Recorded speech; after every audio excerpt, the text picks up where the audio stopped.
এখন কৃষক সেজে কাজ করতে তো অবশ্যই একটা বাড়িতে যেতে হবে কাজের লোক হয়ে। তার জন্যই এরা গ্রামের একটা বাজারে দাঁড়িয়ে আছে। কখন আসবে সেই ক্রেতা যিনি ওদের কাজ করানোর জন্য নিয়ে যাবেন? আপনাদের মাঝে অনেকেই হয়তো এই ঘটনাটা জানেন না, তবে যাদের মাঝে কৃষকের ছোঁয়া আছে তারা অবশ্যই জানেন। আপনাদের সাথে কথা বলতে বলতে ওদের কাছে একটা লোক আসে। তিনি হলেন ওই গ্রামের সুনামধন্য চেয়ারম্যান জনাব হায়দার আলী। এ, তোমরা কি কাজ করার জন্য এসেছো? হ চাচা, আমরা কাজ করার জন্যই সেই সকাল থেকে বসে আছি, কিন্তু কেউ এসে কাজের কথা বলল না। তোমাদের দেখে তো কাজের লোক বলে মনে হচ্ছে না। তোমাদের দেখে মনে হচ্ছে তোমরা শিক্ষিত ঘরের ছেলে। কি যে কন্যা, আমরা যদি শিক্ষিতই হইতাম তাহলে এইভাবে কাজের জন্য দাঁড়ায় থাকতাম বলেন? সেটাও ঠিক কথা বলেছ। তা তোমরা ধান রোপণের কাজ করতে পারো তো? ধান রোপণ আবার কি জিনিস? রাফির কথা শুনে চেয়ারম্যান সাহেব তো অবাক, আর রাসেল তো মনে অবাকের চরম পর্যায়ে আছে। এত কষ্ট করে একটা কাজের ব্যবস্থা করতেছে, আর সেটাও এখন না হবার মতোই। তুমি ধান রোপণ কি সেটাই জানো না? তাহলে কাজ করবে কিভাবে শুনি? আসলেই হয়। রাসেল রাফিকে থামিয়ে দিয়ে নিজেই বলে ওঠে, আসলে চাচা, হয়েছে কি, আমাদের গ্রামে ধান রোপণকে বলে ধান গাড়া, সেজন্য বুঝতে পারেনি। ও, তাহলে ঠিক আছে। তাহলে চলো, আমি টাকা দিব। আর তোমার কথা আমার অনেক ভালো লেগেছে। ধন্যবাদ চাচা। আর আপনি যেই টাকা বললেন আমরা সেটাতে রাজি, কারণ আমাদের একটা কাজের অনেক দরকার। টাকা যা দিবেন ঠিক আছে, তবে আমাদের খাবারটা কিন্তু ভালো দিতে হবে। তোর শুধু খাবার আর খাবার, চুপ থাক, কত খাবি? দেখা যাবে চেয়ারম্যান চাচার কোনো জিনিসেরই অভাব নেই। বাবা, ঠিক বলেছ। আর তোমাদের খাবারের কোনো অযত্ন হবে না। আমি তো মানুষ, তাই না? চেয়ারম্যানের কথায় রাসেল রাজি হয়, কারণ ওরা যেই গ্রামে আসামি ধরতে এসেছে এটা সেই গ্রাম। রাসেল সবাইকে নিয়ে গুটি গুটি পায়ে চেয়ারম্যান বাড়ির দিকে রওনা দেয়। প্রায় অনেকটা সময় পরে চেয়ারম্যান বাড়িতে এসে পৌঁছে। বাড়িটা দুইতলা, দেখতে অনেক সুন্দর। নিচে থেকে ছাদে লাগানো ফুলের বাগানটা যেন বাড়ির সৌন্দর্য আরও বাড়িয়ে দিয়েছে। বাবা, এই হলো আমার বাড়ি। আর এই হলো রফিক, তোমাদের থাকার ব্যবস্থা করবে। আর কি করতে হবে সব বলে দিবে। আর কোনো সমস্যা হলে আমাকে বলবে, ঠিক আছে? আচ্ছা ঠিক আছে। আর আমরা কি এখনই কাজ করতে যাব? কাজ করার জন্য এসেছেন, তাহলে কাজ না করে ফুটবল খেলতে যাবেন নাকি? এ, তুই চুপ কর তো। রাসেল, তোমাদের আজ আর কাজে যেতে হবে না। তোমরা আজ গ্রামটা ঘুরে দেখো। কালকে থেকে কাজে লেগে পড়লো, কেমন? যেটা আপনার ইচ্ছা চাচা। আর আপনি আর ভালো মনে একজন মানুষ। আমরা অনেক বাড়িতে কাজ করেছি, কিন্তু আপনার মতো মানুষ দেখি নাই। রাফি সিয়ামের কানে কানে বলে, দেখছিস শালা বলে কি, ওরা কি আগে অনেকের বাড়িতে কাজ করেছে? জীবনে ধান কিভাবে লাগায় জানে না। চুপ কর, আমরা যেই কাজে এসেছি সেটার দিকে ফোকাস কর, বুঝলি? এভাবে আরও কিছু কথা বলে চেয়ারম্যান সাহেব বাসার ভিতরে চলে যায়, আর রফিক সবাইকে থাকার ঘরে নিয়ে যায়। সব কিছু দেখিয়ে দিয়ে রফিক চলে যায়। এই সিয়ামের বাচ্চা, তোর কি মনে হয় আমি তোদের নিয়ে আমার শ্বশুর বাড়ি এসেছি? কখন কি বলতে হয় জানোস না? আর একটু হলেই এই কাজটা হাত থেকে গেছিল। চেয়ারম্যান চাচার মেয়ে থাকলে শ্বশুর বাড়ি হতে আর কতক্ষণ? সিয়াম, ভেবে দেখেছিস রাসেলের জন্য বড় বাড়ি দেওয়া হয়েছে থাকার জন্য, আর সেই থাকবে কিনা এই ছোট্ট রুমে? চুপ কর। ভুলেও আমরা কি সেটা বলবি না। যদি কেউ ভুল করেও বুঝতে পারে তাহলে কিন্তু শেষ হয়ে যাবে আমাদের এত সুন্দর করে বানানো সব পরিকল্পনা। হুম, তুই ঠিকই বলেছিস। এটা তো আমাদের মাথায় আসেনি। আসবে কি করে? সারাক্ষণ তো শুধু খাওয়া আর খাওয়া নিয়েই পড়ে থাকিস। এখন চল একটু এলাকাটা ঘুরে আসি। সবাই এলাকাটা ঘুরে দেখার জন্য বাড়ি থেকে বের হয়। আসলেই গ্রামটা অনেক সুন্দর। রাসেলের তো মনটাই মুগ্ধ হয়ে গেছে এত সুন্দর সবুজে ঘেরা গ্রামে আসতে পেরে। তিন বন্ধু চলেছে গুটি গুটি পায়ে সামনের দিকে, কথা বলতেছে আর হাঁটতেছে। এমন সময় রাসেলের ফোনে একটা কল আসে। রাসেল ফোনটা হাতে নিয়ে দেখতে পায় ওর বেস্ট ফ্রেন্ড শিখা কল দিছে, তাই তাড়াতাড়ি রিসিভ করে। কি ম্যাডাম, এই অফাকার কথা তাহলে তোর মনে পড়লো? আমি তো ভেবেছি তুই আমার কথা ভুলে গেছিস। চুপ কর হারামি, নিজে থেকে একটি বারের জন্য ফোন দিয়েছিস কখনো? আর আমি যদি কিছুদিন পর পর দিই তাও এমন নাটক করিস। আরে আমি কল দিমু কেন বল? তুই শুধু আমাকে কল দিবি, আমি রিসিভ করে কথা বলবো, বুঝলি? আমি এই কল তোকে দিতে পারবো না। তুই কল দিলে তো টাকা কাটবে, আর আমি খুব ভালো করেই জানি তুই কোন লেভেলের কিপটা। তা বাবা বলল তোরা নাকি কোথাও একটা মিশনে গেছিস। হ, তোর বাপে এমন একটা কাজে পাঠাইছে যেটা করার জন্য বাজারে উঠে ফল বিক্রেতার নিজেদের বিক্রি করতে হচ্ছে। বাবা শেষমেশ তোদের তাহলে রাখালের কাজে লাগিয়ে দিল। আর বাবা এটা ভালোই করেছে, তোকে আবার কৃষকের বেশি ভালো মানায়। মানাবি তো, এই কৃষক আছে বলেই তোদের মতো ধনীরা বেঁচে আছিস, না হলে সে কবেই পগার পার মন্ডায় চায় তোর খাট্টার বাপকে এক গ্লাস পানিতে ডুবিয়ে রাখি। আর একটু জোরে বল, বাবা তো তোর সব কথাই শুনছে। কি? কি না বাবা, তোর এত বড় সাহস, আমাকে পানিতে ডুবিয়ে রাখতে চাস? ইয়ে মানে স্যার, আসলে আমি না আপনার ফাজিল মেয়ের কথা বলছি। আপনার তো বয়স হয়েছে, তাই কানে একটু ভুল শুনেছেন। আমার সাথে মদালস? আগে এখানে আয় তুই, তখন তোকে বুঝাবো কত দানে কত চাল। তা তোরা কি কাজ পেয়েছিস? জি স্যার, আমরা ঠিকমতো কাজ পেয়ে একটা বাড়িতে এসেছি। এখন বের হয়েছি একটু গ্রামটা ঘুরে দেখার জন্য। এইভাবে আরও কিছু সময় কথা বলে রাসেল কলটা কেটে দেয়। শিখা হলো রাসেলের বেস্ট ফ্রেন্ড, আর শিখার বাবা হলো রাসেলের বস। শিখা আসলে বাসায় ছিল না, তাই রাসেল যে এখানে এসেছে সে জানে না। কি রে খাট্টাস, বস কি বললো? কি আর বলবে, আমি তো বসকে নিয়ে শিখার সাথে মজা করতেছিলাম, আর পেতনিটা কি করছে জানিস? শিখা আবার তোর কোন পাকা ধানে মই দিল শুনি? পাকা ধানে মই দেয়নি ঠিক আছে, তবে আর একটু হলেই দিচ্ছিল। আমি যা বলছি ওই পেতনি স্যারকে সব লাউড স্পিকারে শুনিয়েছে। তোরা টমেট চেরির মতো একে অন্যের পেছনে লাগতে পারিসও বটে, তবে যাই বলিস, শিখার মনটা অনেক ভালো। সেটা আমি জানি, ও অনেক ভালো। এখন সামনের দিকে যাওয়া যাক।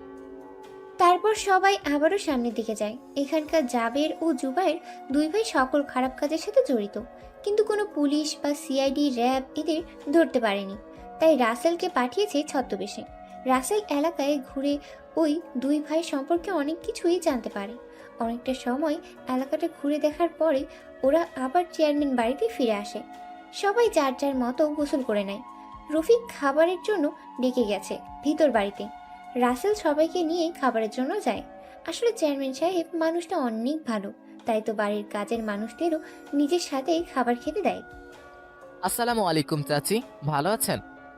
ওয়ালাইকুম আসসালাম। হ্যাঁ বাবা, ভালো আছি। তা তোমরা কেমন আছো? তোমার কথা তোমার চাচার মুখে শুনেছি। আলহামদুলিল্লাহ, আল্লাহর রহমতে আর আপনাদের দোয়ায় অনেক ভালো আছি। আচ্ছা, কথা পরেও বলা যাবে, আগে চুপচাপ খেয়ে নাও। সিয়াম তো খাবার দেখেই অবাক। এত খাবার!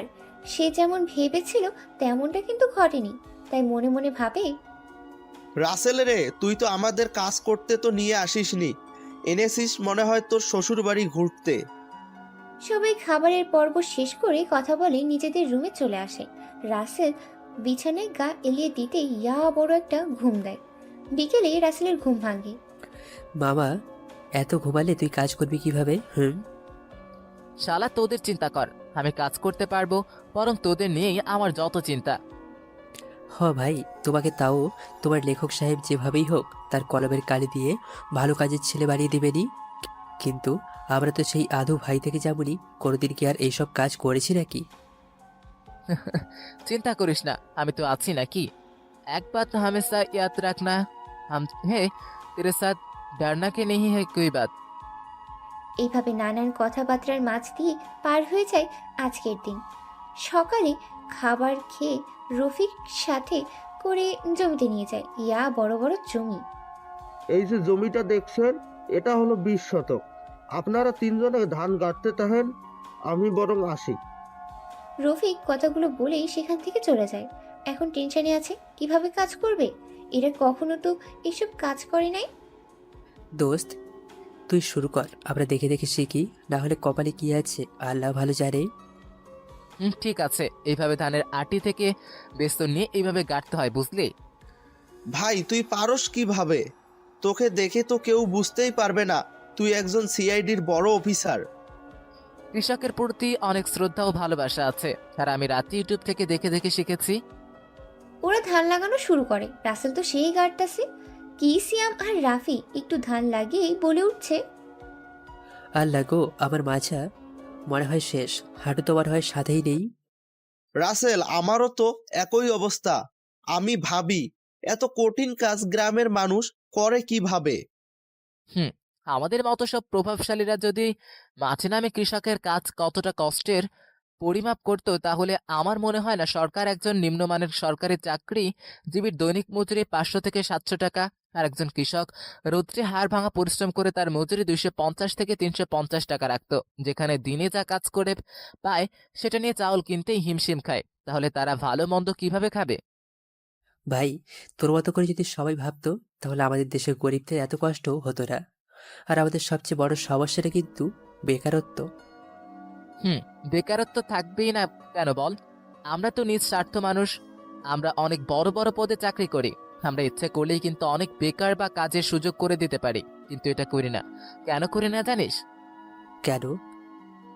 এটা হলো হিংসা। কেননা আমরা মনে করি একজনকে চাকরি নিয়ে দিলে সে যদি তার থেকে বড় হয় তাহলে তো তাকে আর সম্মান করবে না। ভাই, তুই কিন্তু একদম ঠিক কথা বলেছিস। আসলেই মানুষ এটা বোঝে না, একটা বেকারকে কর্মের সুযোগ করে দিলে একটা পরিবার সচ্ছলতা ফিরে পায়, একটা বোঝা নেমে পড়ে, তার মাধ্যমে আরো বেকার ছেলেরা কর্মের সুযোগ পায়। এভাবে আরো অনেক কথা বলছে আর কাজ করতেছে। রাসেলের উদ্দেশ্য হলো এদের কথা বলার মাঝে রেখে কাজটা শেষ করা। এই গল্পে আমি বাস্তব কিছু কথা তুলে ধরেছি, প্লিজ কেউ মন খারাপ করবেন না। আর আমি আশা রাখি আপনারা যারা বড় বড় পদে চাকরি করেন তাকে বেকারদের জন্য চাকরির ব্যবস্থা করুন। 100 জন মানুষ যদি 100 জনের চাকরির ব্যবস্থা করেন তাহলে তারাও আবার চেষ্টা করবে অন্যকে বেকার থেকে মুক্ত করার। কাজ করতে করতে দুপুর গড়িয়ে যায়, তবুও কাজ শেষ হচ্ছে না। কিভাবে শেষ হবে বলেন? এরা তো আর আগে এই কাজ কখনো করেনি, এখন যে এইটুকু পারতেছে সেটাই অনেক। দেখতে দেখতে দুইটার মাঝে কাজ শেষ করে দেয়। যাক, আল্লাহ আজকের মতো তো বাঁচিয়ে দিল। কাজ করলে কিছুই থাকবে না, থাকবে শুধু আল্লাহর নাম। এখন চল সবকিছু নিয়ে বাসার দিকে। সবাই বাজাকৃত ধানের বেছে নিয়ে বাড়ির দিকে রওনা দেয়। কিছু সময় পরে বাড়িতে চলে আসে। সবাই গোসল করে খাবার খেয়ে বিকেলে পাড়ার মাঠে খেলা দেখতে যায়। ফুটবল খেলা হচ্ছে, অনেক মানুষ জমাট বেঁধেছে। রাসেলের চোখ তো শুধু জুবাইর কি করে সেই দিকে, যেটা রাফি ও সিয়াম খেয়াল করতে পারেনি। একসময় রাসেল খেয়াল করে জুবাইর একটা দোকানদারের কাছে একটা প্যাকেট দিয়ে এদিক ওদিক তাকিয়ে টাকা নিয়ে চলে যায়। রাসেল খেলা শেষ করে রাফি ও সিএমকে বাসায় পাঠিয়ে দিয়ে অন্য বেশ ধারণ করে সে দোকানে যায়। মামা, ভিন্ন হবে নাকি তোমার কাছে? দোকানের মালিক তো চালাক, তাই বুঝে যায়, কিন্তু তার মনে একটা প্রশ্ন আসে, রাসেলকে তো এই গ্রামে আগে কখনো দেখেনি। আন্নে কি ডা, আন্নেরে তো মনে হয় না এই গ্রামে আহে কখনো দেখেছি। দেখবেন কিবা করে, আমি তো এই গ্রামে নতুন আইছি। আমি আবার একটু খাই তো, তাই আপনার কাছে আইছি। দিন না মামা, ওটা না খেয়ে নিজেকে ঠিক রাখতে পারছি না। সবকিছুই তো বুঝি, এত টাহা দিন আর নিয়ে দফা রফা হয়ে যান এখান থেকে। মামা, এই নেন টাকা। আর এগুলা কি শুধু আপনারা এখানেই পাওয়া যায়? জানার খুব ইচ্ছা, কারণ কখনো যদি আপনার দোকান বন্ধ থাকে। আন্নের বুদ্ধি আছে বলতে হয়। হ্যাঁ, এই গ্রামে শুধু আমি এইসব বিক্রি করি। আপনার যা ইচ্ছা সব পাবেন আমার কাছে। এই নিন আপনার জিনিস। ধন্যবাদ মামা, আপনি আমার অনেক বড় উপকার করলেন। রাসেল কথাগুলো বলেই সেখান থেকে চলে আসে। কিছু দূরে এসে ভালো করে দেখে এইগুলো 1 নাম্বার গাঁজা। দ্রুত রাসেল বাড়িতে চলে আসে। কি বাবা, আমাদের একা বাসে পাঠিয়ে দিয়ে একা একা মেয়েদের সাথে মজা লইয়া না? চুপ শালা, আমি কি তোদের মতো লুচু নাকি যে সারাদিন কাজ বাদ দিয়ে মেয়ে নিয়ে পড়ে থাকবো? এইভাবে আরো অনেক কথা বলে রাসেল রাতে ঘুমিয়ে পড়ে। সকালে ফজরের আজানের শব্দে ঘুম ভাঙে রাসেলের। রাসেল দ্রুত ঘুম থেকে উঠে রাফি ও সিয়ামকে সাথে নিয়ে কাছের মসজিদ থেকে নামাজ পড়ে বাড়িতে এসে দেখে চেয়ারম্যান সাহেব মন খারাপ করে বসে আছে। কি হয়েছে জানার জন্য রাসেল জিজ্ঞেস করে, আসসালামু আলাইকুম চাচা, কি হয়েছে? এভাবে বাড়ির সবাই মন খারাপ করে বসে আছেন কেন? ওয়ালাইকুম আসসালাম। তোমরা কোথায় গেছিলা বাবা? আমরা নামাজ পড়তে মসজিদে গেছিলাম। ও আচ্ছা। আর বলিও না, আমার একমাত্র মেয়ে জান্নাতুল ফেরদৌস রাইসা ঢাকা থেকে আসবে, স্টেশনে গিয়ে নিয়ে আসতে হবে। নিয়ে আসেন, এতে এত চিন্তা করার কি আছে? বাবা রাসেল, চিন্তা তো সেখানেই। আমাদের গাড়ির ড্রাইভার আজকে আসলোই না, অসুস্থ। আর কেউ গাড়ি ড্রাইভ করতেও পারে না, তাহলে তুমিই বলো। এমনিতেই আমার মেয়েটা যেই লেভেলের রাগী, আল্লাহ জানে আজকে কি লঙ্কা কাণ্ডটাই না ঘটায়। মেয়ে বাড়ি আসবে তাহলে আগে থেকে সব ঠিক করে রাখা উচিত ছিল, তাই না? আরে বাবা, আমরা জানলে তো সব ঠিক করেই রাখতাম। মানেটা কিন্তু ঠিক বুঝলাম না। আসলে বাবা, রাইসা যখন আসে আগে কখনোই বলে না, যেদিন আসে ঠিক সেদিনই বলবে। এই তো একটু আগে ফোন করে বললো ও আসবে আজকে। ওহ, তাহলে তো বিপদ বলতেই হয়। এখন কি করবেন দেখেন। এদিকে রাফি মনে মনে ভাবে রাসেলকে একটু ড্রাইভার বানানো যায়। রাসেল, তুই না গাড়ি চালাতে পারোস, এদের যেহেতু বিপদ তাহলে তুই একটু ওদের সাহায্য কর। কি বলো, রাসেল গাড়ি ড্রাইভ করতে পারে? সেটা তো রাসেল একবারের জন্য বললো না। আসলে হয়েছে কি, আমি একটু শিখেছিলাম কিন্তু এখন চালাই না, তাই বলি নাই।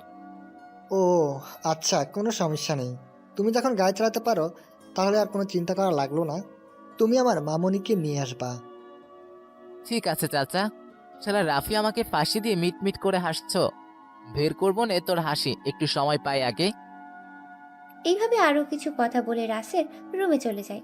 গোসল করে ফ্রেশ হয়ে সকালের নাস্তাটা করে নেয়। রাফি, তুই আমাকে এভাবে ফাঁসিয়ে দিলি কেন? যদি একটু বারের জন্য বুঝে যেত তাহলে কি হতো ভেবে দেখেছিস? বোকার মতো কাজ কেন করিস বুঝি না। দোস্ত, আসলে এমন করে ভেবে দেখি, তবে চিন্তা কর না, রাইসা ভাবি অনেক সুন্দরী হবে। তোর ভাবি আমি বের করছি, দাঁড়া। বলেই রাসেল রাফিকে ধাওয়া করে মারার জন্য, কিন্তু ধরতে পারে না। রাফি চলে গেছে রুম থেকে। এদিকে চেয়ারম্যান বাড়ি থেকে স্টেশন অনেকটাই দূর হওয়ায় রাসেল গাড়ি নিয়ে বের হওয়ার জন্য রেডি হয়। বাবা, আমি যেভাবে ঠিকানা দিলাম তুমি ঠিক সেভাবেই যাবে। আর রাইসাকে চিনতে হবে না, রাইসা গাড়ির নাম্বার দেখলেই চিনতে পারবে। তুমি শুধু স্টেশনে গিয়ে অপেক্ষা করো। জি চাচা, আমি এক্ষুনি যাচ্ছি। বাবা সাবধানে যাইও। আর আমার মেয়ের যেই রাগী, না জানি কি হয়। আরে চাচা, আপনি কোনো টেনশন করেন না, আমি আছি না, সব সামলে নিব। রাফি আর সিয়াম তোরা গিয়ে কাজ কর, দেখে শুনে। আমি বরং ঘুরে আসি। আচ্ছা, দেখে শুনে যাস। রাসেল সবার থেকে বিদায় নিয়ে গাড়িতে চড়ে স্টেশনের উদ্দেশ্যে রওনা হয়। পাক্কা 2 ঘন্টা গাড়ি ড্রাইভ করার পর স্টেশনে এসে পৌঁছে। গ্রামের রাস্তা বুঝতেই পারেন কেমন হতে পারে। রাসেল বসে বসে রাইসার জন্য অপেক্ষা করতে লাগে। সময় তার আপন গতিতে চলছে, তবুও রাইসার আসার কোনো নামগন্ধই নেই। কি একটা ঝামেলায় যে পড়লাম, কখন আসবে আল্লাহ ভালো জানে।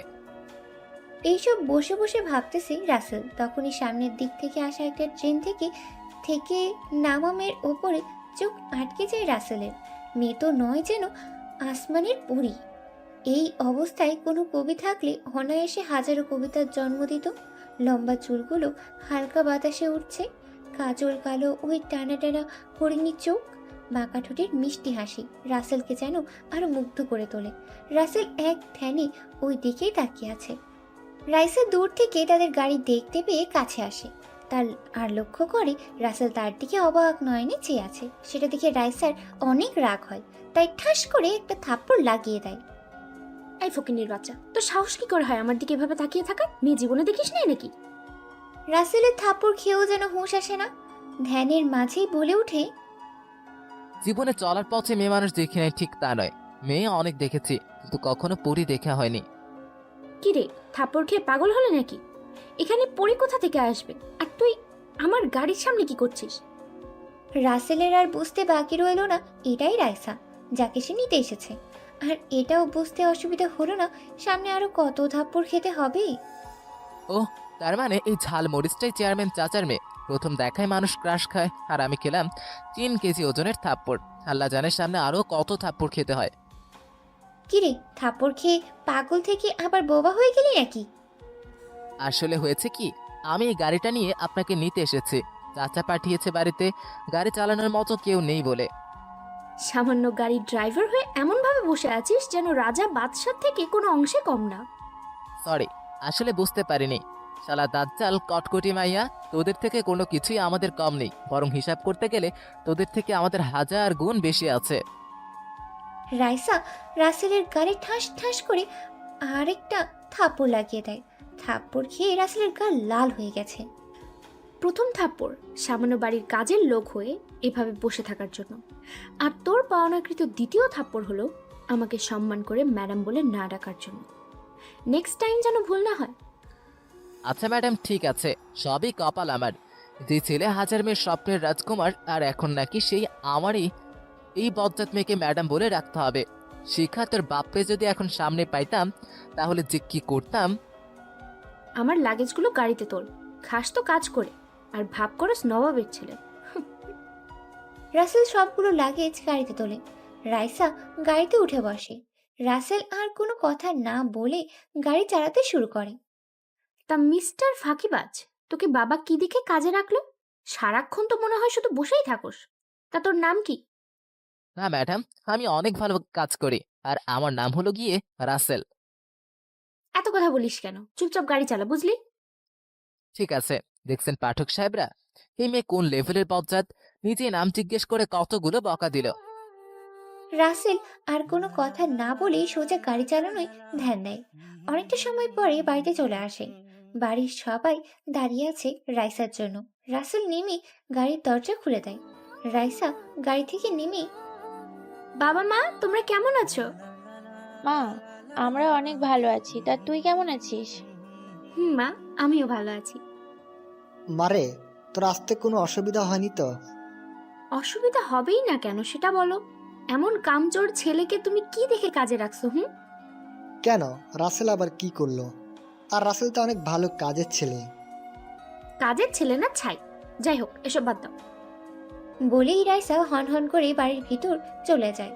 এদিকে রাসেল ঠাই দাঁড়িয়ে আছে। রাসেল, কিছু মনে করিও না, আমার মেয়েটা এরকমই, মাথায় একটু জ্ঞান বুদ্ধি নেই। না চাচা, ঠিক আছে, আর আমি তাহলে জমিতে গেলাম, আমার বন্ধুদের আবার কাজ করতে অনেক কষ্ট হবে। আচ্ছা যাও তাহলে, আর এই টাকাটা রাখো, কিছু কিনে খাইও কেমন? রাসেল টাকাটা নিয়ে রুমে এসে ড্রেস চেঞ্জ করে সোজা জমির দিকে রওনা দেয়। কিছু সময় পরে রাসেল রাফিদের কাছে চলে আসে। কি বাবা, সকাল তো তোকে ভালোই দেখলাম, তা এখন আর গায়ে বাংলাদেশের মানচিত্র আঁকা কেন? হ্যাঁ তাই তো, তোর গালে স্পষ্ট বাংলাদেশের মানচিত্র বোঝা যাচ্ছে।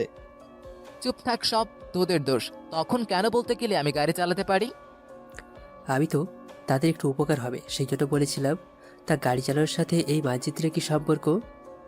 ভাই রে, চেয়ারম্যান চাচার মেয়ে তো নয় যেন পুরোই ঝালমরিচ, পুরো শরীরে 33,000 ভোল্টেজের কারেন্ট ভরা।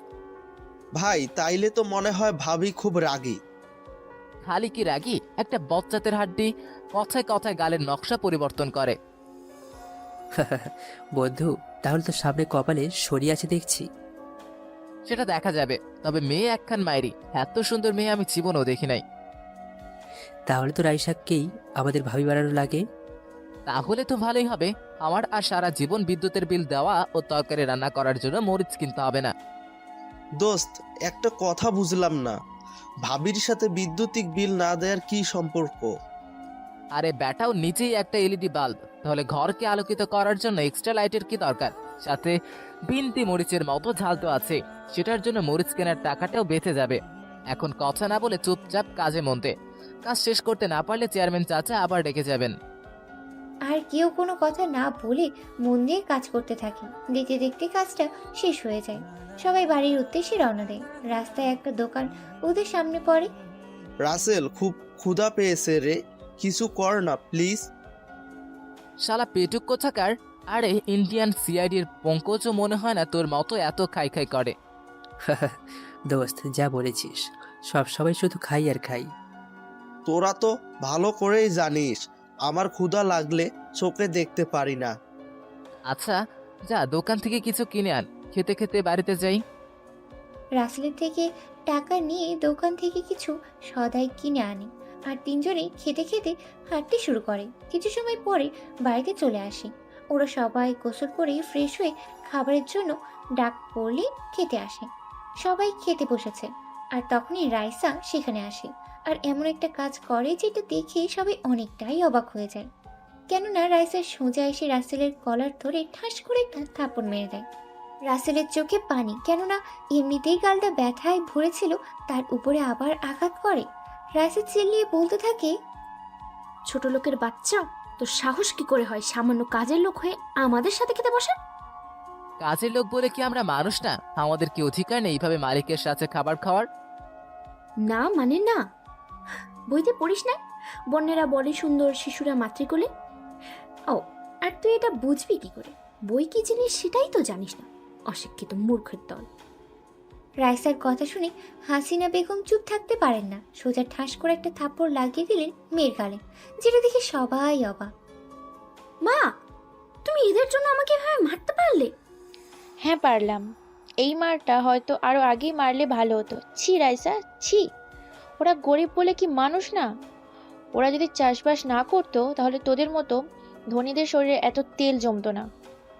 রাইসা সেখান থেকে রাগ দেখিয়ে চলে যায়। রাসেল অনেকটাই খুশি যে হাসিনা বেগম অনেক সুন্দরভাবে মেয়েকে শাসন করেছেন। চাচি, ম্যাডামকে এইভাবে মারাটা কিন্তু ঠিক হলো না, এমনিতেই সে অনেক রাগী। বাবা, আর আর বলিও না, এই মেয়েকে নিয়ে আমি আর পারি না। চাচি, আমি বলি কি আমাদের খাবারটা না হয় আমাদের রুমে পাঠিয়ে দিয়ে? আমরা চাই না আমাদের জন্য আপনাদের পরিবারে অশান্তির সৃষ্টি হোক। হাসিনা বেগম আর কোনো কথা বলতে পারে না। রাসেলরা খেয়ে ওদের রুমে চলে আসেন। এইদিকে রাইসা রুমে এসে বালিশে মুখ গুজে কান্না করতেছে আর বলতেছে, রাসেলের বাচ্চা, তোর জন্য যে আম্মু কোনোদিন আমার গায়ে হাত তোলেনি, আজ সে আমার গায়ে হাত তুলেছে। তোকে তো এই শাস্তি পেতেই হবে, সে যে ভাবেই হোক না কেন। দোস্ত, এটা মেয়ে নাকি ঝালমরিচ? কেন, তোরা দেখলি না ও কি? সাবধানে থাকিস, ওর হাতে অনেক জোর আছে। আমি বাদে তোরা হলে অজ্ঞান হয়ে পড়ে থাকতি। তা দোস্ত, ভাবির হাতে এ পর্যন্ত কয়টা থাপ্পড় খাইছো? গুনে গুনে 4টা। ইস, গালটা ব্যথায় শেষ। এমন ভাবে কেউ মারে আর কথায় কথায় মারে? দোস্ত, আমার কিন্তু হাসি পাইছিল যখন বলল আমাদের মাঝে শিক্ষার কোনো আলো নেই। চুপ কর, এটা নিয়ে ভাবলে আমাদের চলবে না। আমরা যেটার জন্য এসেছি সেটা নিয়ে ভাব। আর কোনো কথা বলে না। ওরা সবাই একটু ঘুম দেয়। এভাবে কেটে যায় 2টি দিন। আজকে বিকালে পাড়ার মাঠে একটি ক্রিকেট খেলার আয়োজন করে। সেখানে খেলবেন গ্রামের বনাম শহরে। খেলাটা নাকি অনেক ভালো হবে, তাই রাসেল, রাফি ও সিয়াম খেলা দেখার জন্য যায়। এখানে শহরের দলটা হলো রাইসার। রাইসার মনে মনে রাসেলকে দেখে প্ল্যান করে আজকে একটা শিক্ষা দিয়েই ছাড়বে। তাই গ্রামের দলে রাসেলদের নামটা লিখে দেয়, যেটা রাসেল জানেই না। সব খেলোয়াড় মাঠে প্রবেশ করেছে, কিন্তু বরাবর গোনার পরে শুধু গ্রামের দলে একটা খেলোয়াড় কম পড়ে। তখন রাইসা মাইকে মাউথ স্পিচ হাতে নেয়। কিরে রাসেল, খেলতে নামার আগেই ভয়ে চুপসে গেছিস নাকি, যে মাঠে আসতেই ভয় পাচ্ছিস? রাইসের মুখে রাসেল নামটা শুনে রাসেল অনেকটাই অবাক হয়। দোস্ত, এটা মনে হয় ওর একটা চাল। ও জানে গ্রামের দল জিতবে না, আর তোরা তোর সাথে যা নয় তাই করতে পারবে। ও তো জানে না এই রাসেল কি জিনিস। রাসেল মাঠে আসে জার্সি ছাড়া, কেননা ও তো আগে থেকে জানে না। সবাই রাসেলকে দেখে হাসতেছে, আর রাইসা তো আছেই। রাসেল রাইসার দিকে চোখ ইশারায় বুঝিয়ে দেয় দেখা হবে খেলার পরে। বেচারি রাইসাও চোখ ইশারায় বুঝিয়ে দেয় দেখা যাবে, আগে তো জিতে দেখা। খেলা শুরু হয়ে যায়। রাসেলরা বোলিং। রাসেলকে কেউ বল করতে দেয় না। 10 ওভার 0 উইকেটে 105 রান তুলে নেয় শহরের দল। রাইসা তো অনেক খুশি। এবার রাসেল জোর করেই বলটা হাতে নেয়, কিন্তু দলের নেতা দিবে না। এই জীবনে ক্রিকেট খেলেছিস যে বল করতে চলে আসছিস? আপনারা তো প্রতিদিন খেলেন, তো কি করতে পারলেন? আমি না হয় একটা অফার করি। ক্যাপ্টেন বুঝতে পারে রাসেল ঠিক কথা বলেছে, তারা তো কিছুই করতে পারলো না। আচ্ছা ঠিক আছে কর, তবে চেষ্টা করিস একটু রান কম দেবার। জানি 6 বল করতে গিয়ে 50 রান দিয়ে আসবি। দেখতে থাকেন, আগে আগে হোতা হে কিয়া। রাসেল বল করতেই শুরু করে। প্রথম বলেই টপ উইকেট। সবাই অবাক রাসেলের বোলিং লাইন দেখে। একে একে পুরো ওভার শেষ করে 4 উইকেট মেডেন ওভারের সাথে। কিরে ভাই, তুই তো পুরোই পাঠিয়ে দিয়েছিস। ভাই, সবাইকে ছোট করে দেখা উচিত না, কারণ অনেকের মাঝে অনেক প্রতিভা লুকিয়ে থাকে যেটা দেখা যায় না। খেলা প্রথম ইনিংস শেষ হয় 15 ওভারে 7 উইকেটে 132 রান। রাসেল পায় 3 ওভার করে 6টা উইকেট। রাসেল রাইসের কাছে আসে। কি ম্যাডাম, আমাকে সবার মাঝে হেনস্থা করবেন তাই তো? সেটা কোনো দিন পূরণ হবে না। আগে তো জিতে দেখা। বোলিং করেছিস ভালো। ওই যে কথায় আছে না, ঝড়ে বক পড়ে ফকিরের কেরামতি বাড়ে। তোর বেলায় তাই হয়েছে, কিন্তু ব্যাটিং করা অতটা সহজ না। দেখতে থাকেন আগে আগে হতা হে ক্যা। রাসেল একটা মুচকি হাসি দিয়ে চলে আসে, যেই হাসির মাঝে লুকিয়ে তো আছে হাজারো রহস্য। রাসেলকে এবার জার্সি পরিয়ে দেয় আর বিশ্বাস করে ওপেনার হিসেবে নামিয়ে দেয়। খেলা শুরু হয়। প্রথম ওভারের 5টা বল রাসেল ইচ্ছা করেই মারে না। দেখাচ্ছে সে খেলা জানেই না। তার দলের সবাই তো অনেক কথা বলে, লাস্ট বলে সিঙ্গেল রান নেয়। দ্বিতীয় ওভার থেকে টুকিয়ে টুকিয়ে 9 ওভারে 70 রান করে, 3 উইকেটে। এখন 6 ওভারে 63 রান লাগে। রাসেল স্টাইলকে শুরু করে দেয় তার ক্যালমা। সবাই তো হতাশ, এই খেলা শহরের দল জয়ী হবে। রাসেল উড়াধুরা বাড়ি শুরু করে। 2 ওভার হাতে রেখেই খেলার জয় এনে দেয় গ্রামের। সবাই অনেকটা খুশি রাসেলের এমন খেলা দেখে। কেউ ভাবতেও পারেনি রাসেল এতটা ভালো খেলবে। ভাই তোকে তো অনেক অনেক ধন্যবাদ এত সুন্দর একটা খেলার মাধ্যমে আমাদেরকে অপ্রত্যাশী জয় এনে দেওয়ার জন্য। না ভাই, এটা আমার দায়িত্ব ছিল গ্রামের সম্মান রক্ষা করার জন্য। রাসেল আরও কিছু কথা বলে সেখান থেকে চলে আসে। রাইসাকে তো কোথাও পায়নি, কারণ সে আগেই চলে এসেছে। এদিকে রাফি রাসেলকে বলে, ভাই তুই তো পুরাই ফাটিয়ে দিয়েছিস। রাইসা ভাবির চেহারাটা দেখার মতো ছিল।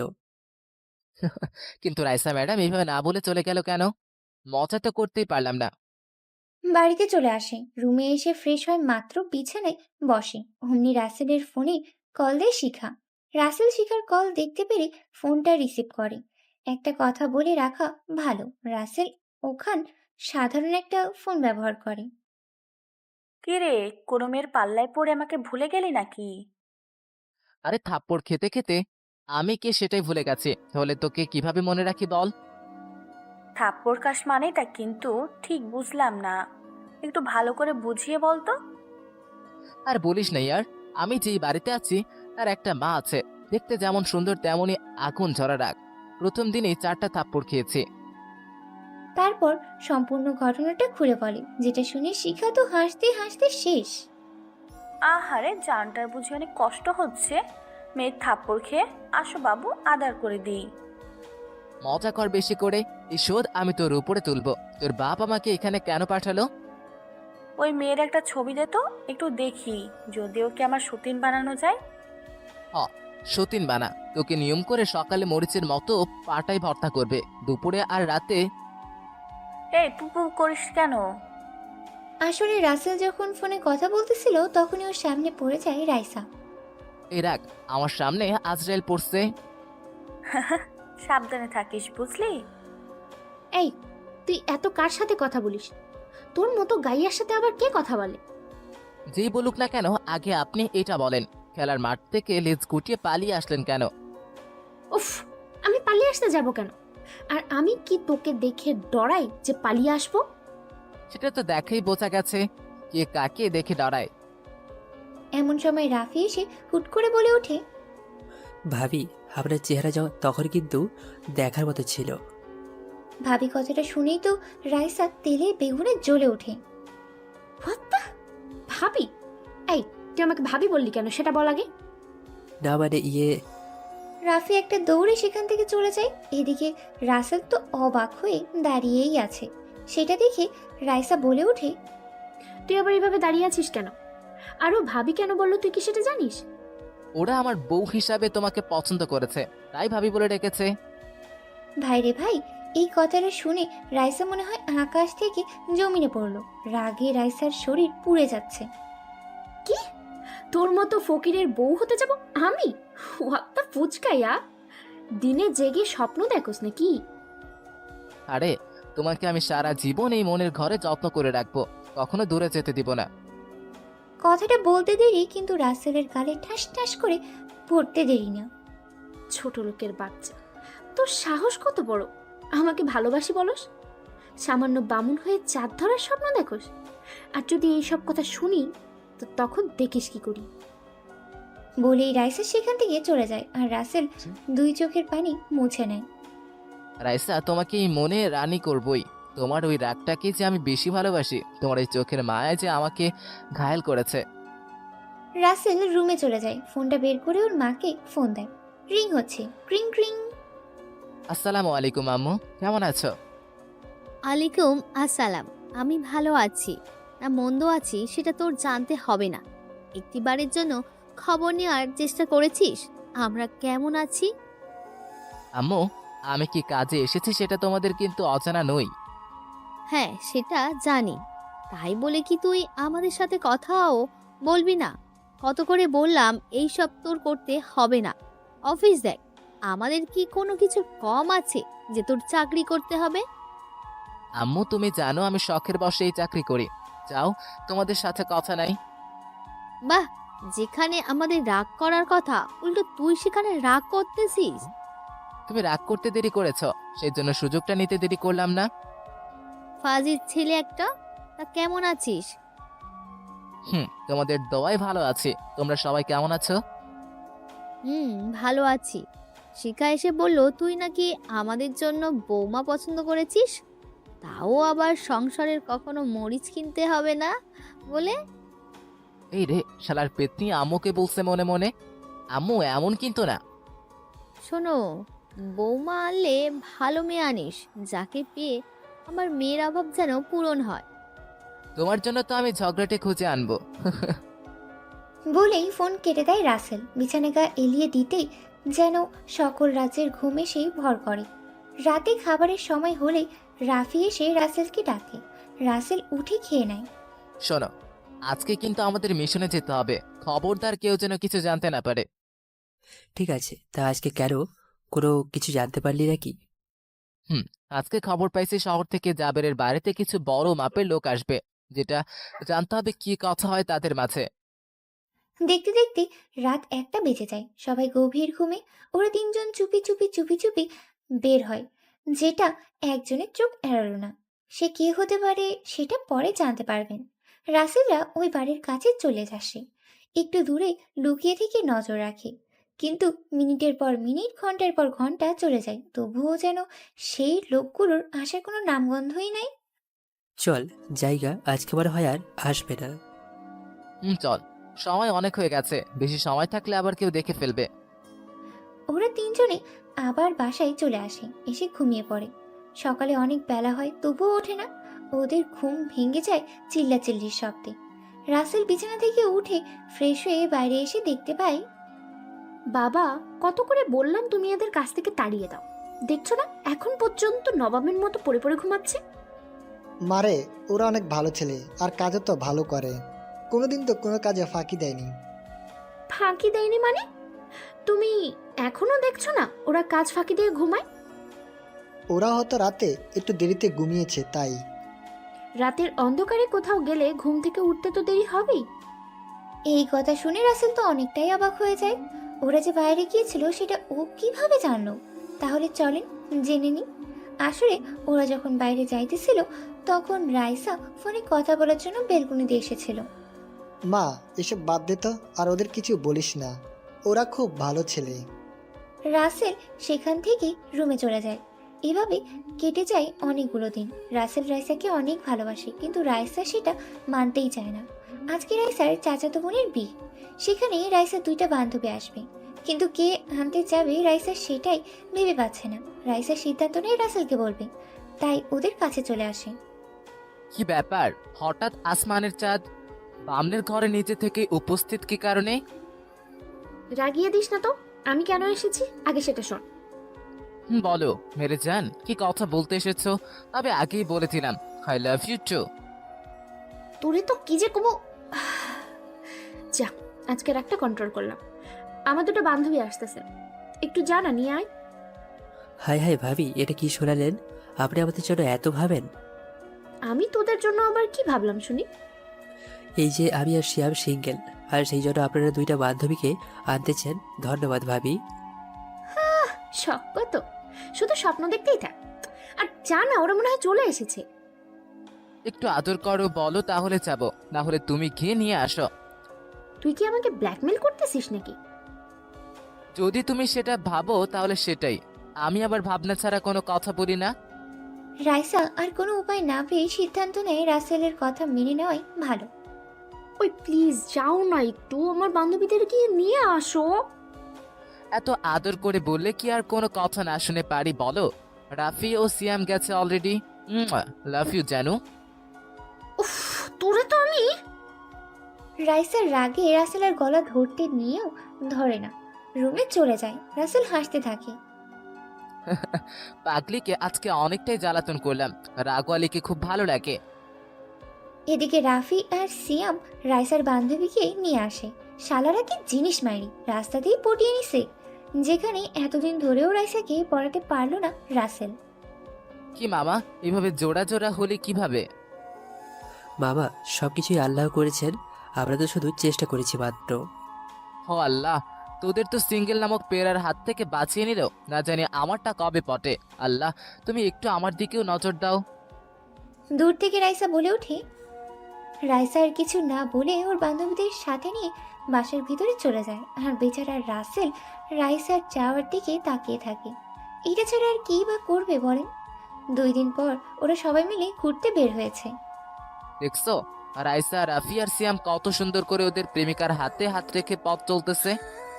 তা আমি কি করব? তুমি চাইলে তো আমরাও ওদের মতো একটু রোমান্টিক হতে পারি, কত ভালো লাগতো তাই না? শোন, শুধু তোকে কষ্ট দিয়ে লাভ নেই। আসলে আমি তোদের মতো গরিবদের পছন্দ করি না, আমি অন্য কাউকে ভালোবাসি। রাইসার কথাটা শোনার সাথে সাথেই রাসেলের মাথায় যেন আকাশ ভেঙে পড়ে। ও কিছুতেই মানতে পারছে না রাইসা অন্য কারো। ও, হয়তো আমারই ভুল ছিল, সবকিছু না জেনে এতটা ভালোবাসা। আর জোর করে সব হলে মনকে পাওয়া যায় না। রাফি, তোরা থাক, আমার একটা কাজ আছে, গেলাম। তোর আবার এখন কিসের কাজ, যেটা আমি জানি না? না থাক, আমি গেলাম, কিছুই ভালো লাগতেছে না। রাসেল সেখান থেকে চলে আসে। এদিকে রাফি রাইসাকে বলে, ভাবি, এটা ঠিক করলেন না। ওর মানে কষ্ট দিয়ে ও আপনাকে সেই প্রথম দেখা থেকেই ভালোবাসে। ওকে কখনো কাঁদতে দেখিনি, যেখানে ওর চোখে স্পষ্ট কান্নার ছাপ দেখলাম। রাফিও আর কিছু বলে না, চলে আসে সোজা বাসায়। এসে দেখে রাসেল শুয়ে আছে। এভাবেই চলে আসলি কেন সেটা আগে বল। তুই কি ভাবি আমরা কিছু বুঝি না? ও ভালোবাসে না তো কি হয়েছে, তাতে ভেঙে পড়বি? আরে কে বলছে আমি ভেঙে পড়েছি? আর এইসব কথা আমার ভুলেও তুলবি না। রাফি জানে রাসেলের রেগে কথা বললে সে আর কারো কথা শোনে না। এইদিকে রাইসা মনে মনে অনেক খুশি। যাক, মিথ্যে বলে হলেও ছোট লোককে সরাতে পেরেছি। শখ কত বড়, আমার সাথে আইসে প্রেম করতে। এইসব ভাবে রাইসা। এইদিকে এইসবের মাঝে দিয়েই পার হয়ে যায় অনেকটা দিন, কয়েকটা দিন। একদিন সকালে লোকের চিল্লাচিল্লির শব্দে ঘুম ভেঙে যায় রাসেলের। উঠে বাইরে এসে শুনতে পায় এই গ্রামে নাকি একটা মেয়ে আত্মহত্যা করেছে। রাসেল রুমে এসে রাফিকে ডাকে। এই রাফি, রাফি ওঠ, একটা ঘটনা ঘটে গেছে। এভাবে ডাকছিস কেন? উঠ তাড়াতাড়ি, এখানে একটা মেয়ে গলায় দড়ি দিয়ে আত্মহত্যা করেছে। রাসেলের কথা শুনে রাফি লাফ দিয়ে উঠে পড়ে। 3 বন্ধু মিলে ঘটনাস্থলে যায়।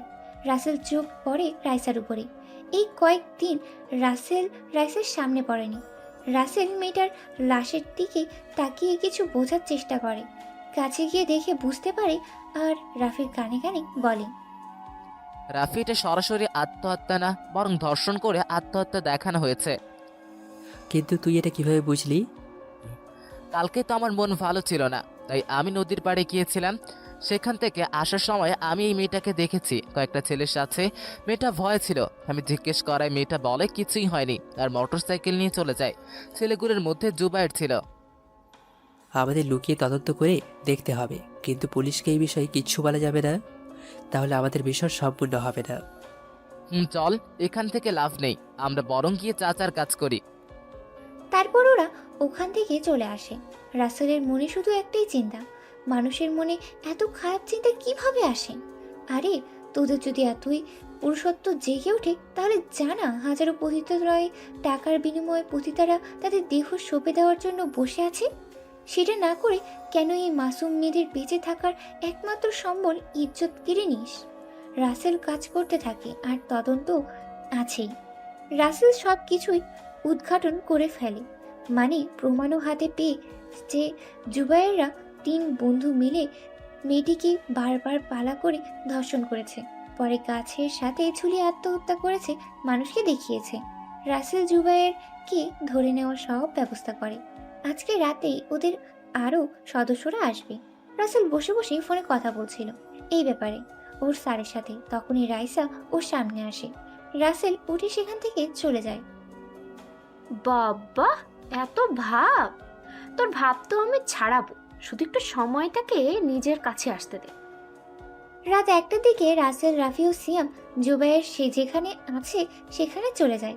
বলে রাখা ভালো, জুবায়ের জাবেরের সাথে না থেকে আজকে অনেক এক জায়গায় থেকেছে। বাকি সদস্যরাও এসে পড়ে। রাসেল পর্যবেক্ষণ করে বুঝতে পারে এই বাড়িতে ওই 3 জন লোক ধরেই আছে। সবাইকে বাইরে রেখে রাসেল একটু ভিতরে গিয়ে বুঝতে পারে জুবায়ের ফোন কিছু বলতেছে। সেটা রাসেল কান পেতে শুনতে থাকে। দেখ, ওই মেয়েটার সাথে তো সেই রকম মজা করে আত্মহত্যা বলে চালিয়ে দিলাম, কিন্তু এখন আমার আলস্য এখনো মিটেনি। অপর পাশ থেকে কি বললো সেটা শোনা যাচ্ছে না। আরে কি যে বলিস না, আমার টার্গেট এখন চেয়ারম্যানের মাইয়া। শালে কি মাল মারি! ইস, দেখলে খেতে ইচ্ছে করে। আরে না, ওর বাপ কি করবে? এত মেয়েকে ধর্ষণ করে আত্মহত্যা বলে দেখালাম। তুই কেন চিন্তা করিস? এটার ভাগ তুইও পাবি। উপরের কথাগুলো বলে জুবাইরের ফোন কেটে দিয়ে ওয়াশরুমে যায়। রাসেলের তো ওর পরিকল্পনা শুনেই মাথায় রক্ত উঠে যায়। রাসেল অনেকটা সময় পরে বাইরে এসে সবাইকে বলে ভিতরে গিয়ে ধরে ফেলতে। সবাই গিয়ে দুজনকে ধরতে পারে, জুবাইরকে কোথাও খুঁজে পায় না। দুজনকেই ধরে নিয়ে যায় আর রাসেল হাসতে হাসতে রাফিদের নিয়ে বাসায় চলে আসে। পরের দিন সকালে গ্রামে যেন একটা শোর বেড়ে যায়, কেননা জুবাইরের দেহটা একটা গাছের সাথে ঝোলানো, তাও আবার পুরুষাঙ্গ কাটা, রক্ত দিয়ে লেখা আমি ধর্ষক। সবাই লাশকে দেখে যেন আতঙ্কের মাঝে আছে। দোস্ত, ওকে তো কালকে আমারই খুঁজে পেলাম না, তাহলে এটা কিভাবে হলো? রাসেল একটা হাসি দেয়, আর কিছু বলে না।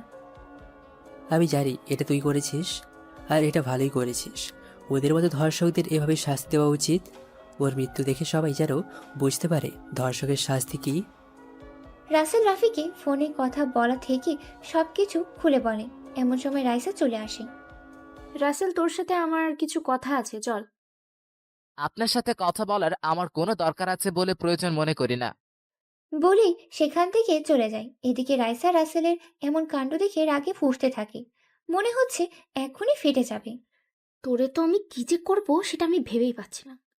তবে আমাকে অপমান করার अंजाम क्या होता है, ये तुझको बताएंगे।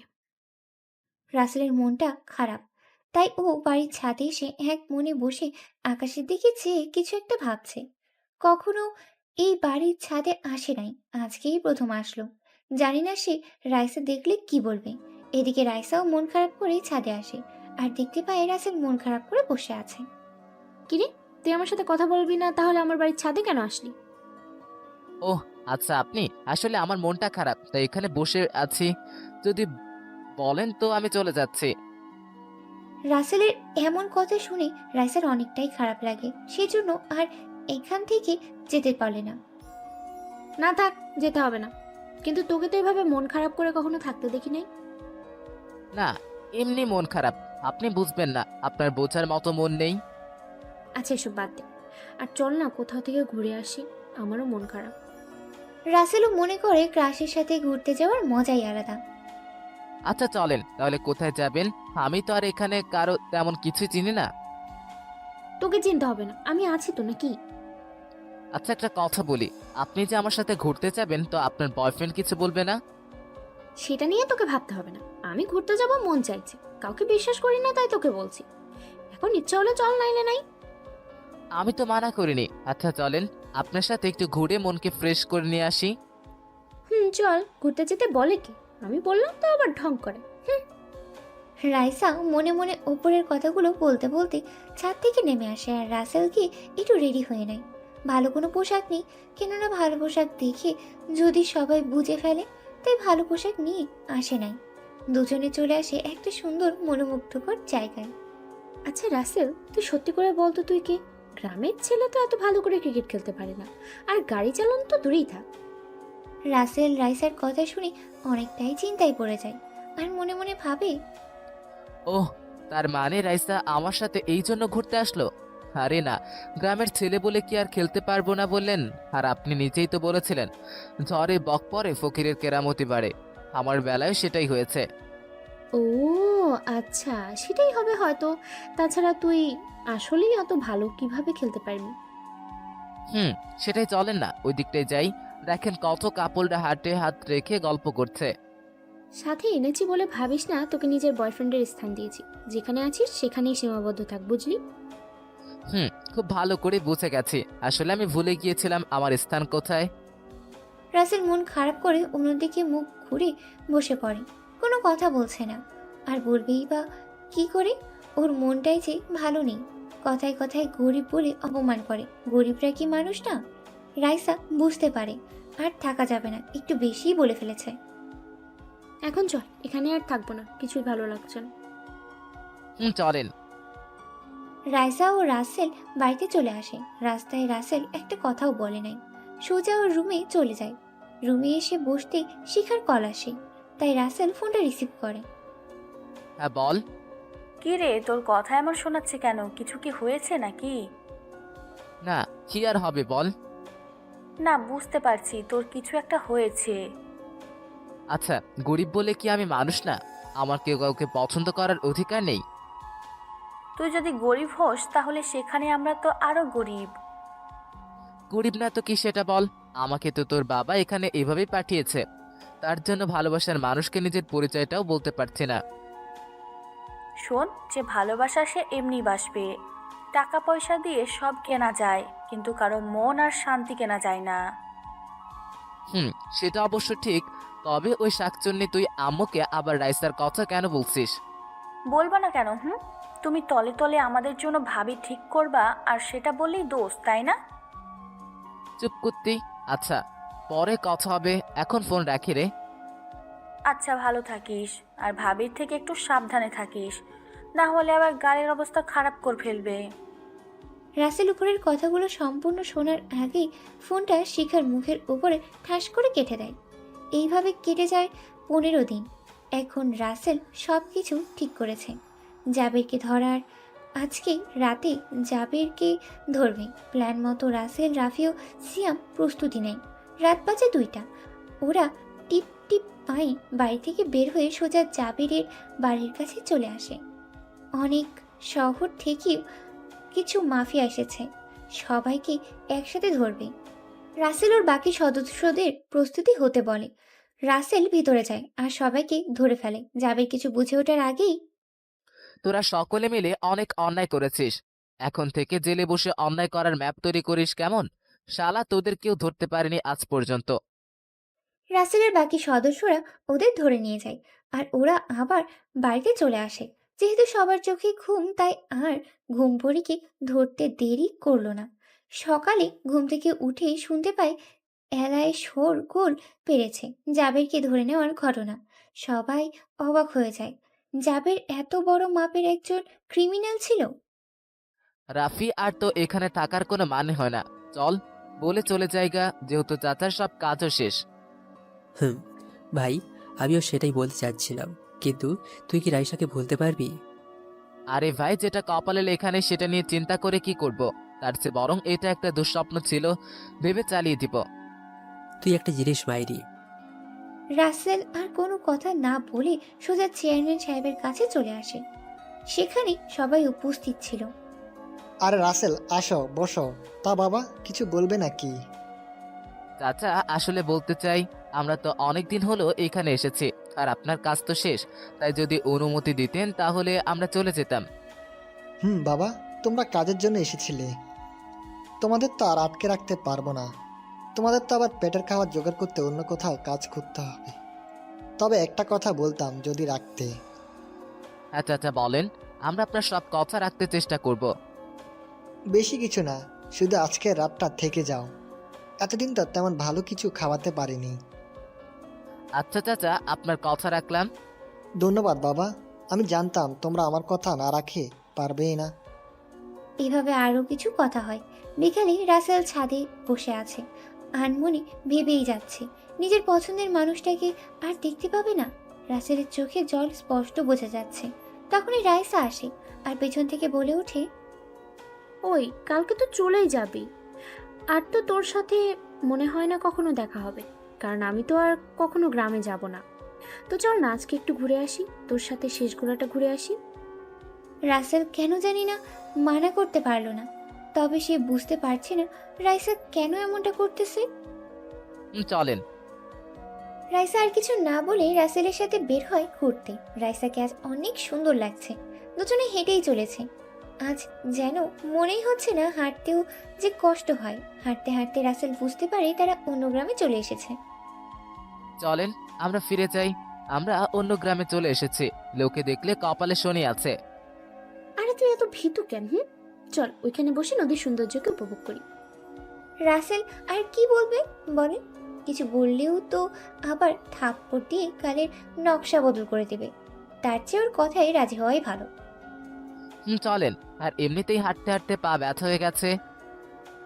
চল। রাইসা আর রাসেল গিয়ে ঘাসের উপরে বসে এক মনে নদীর দিকে তাকিয়ে থাকে। অনেকটা সময় পরে ওই এলাকার কিছু লোক আসে। কি গো লাইলি মজনু, এভাবে খোলা ফিল্ডে বসে কি করো?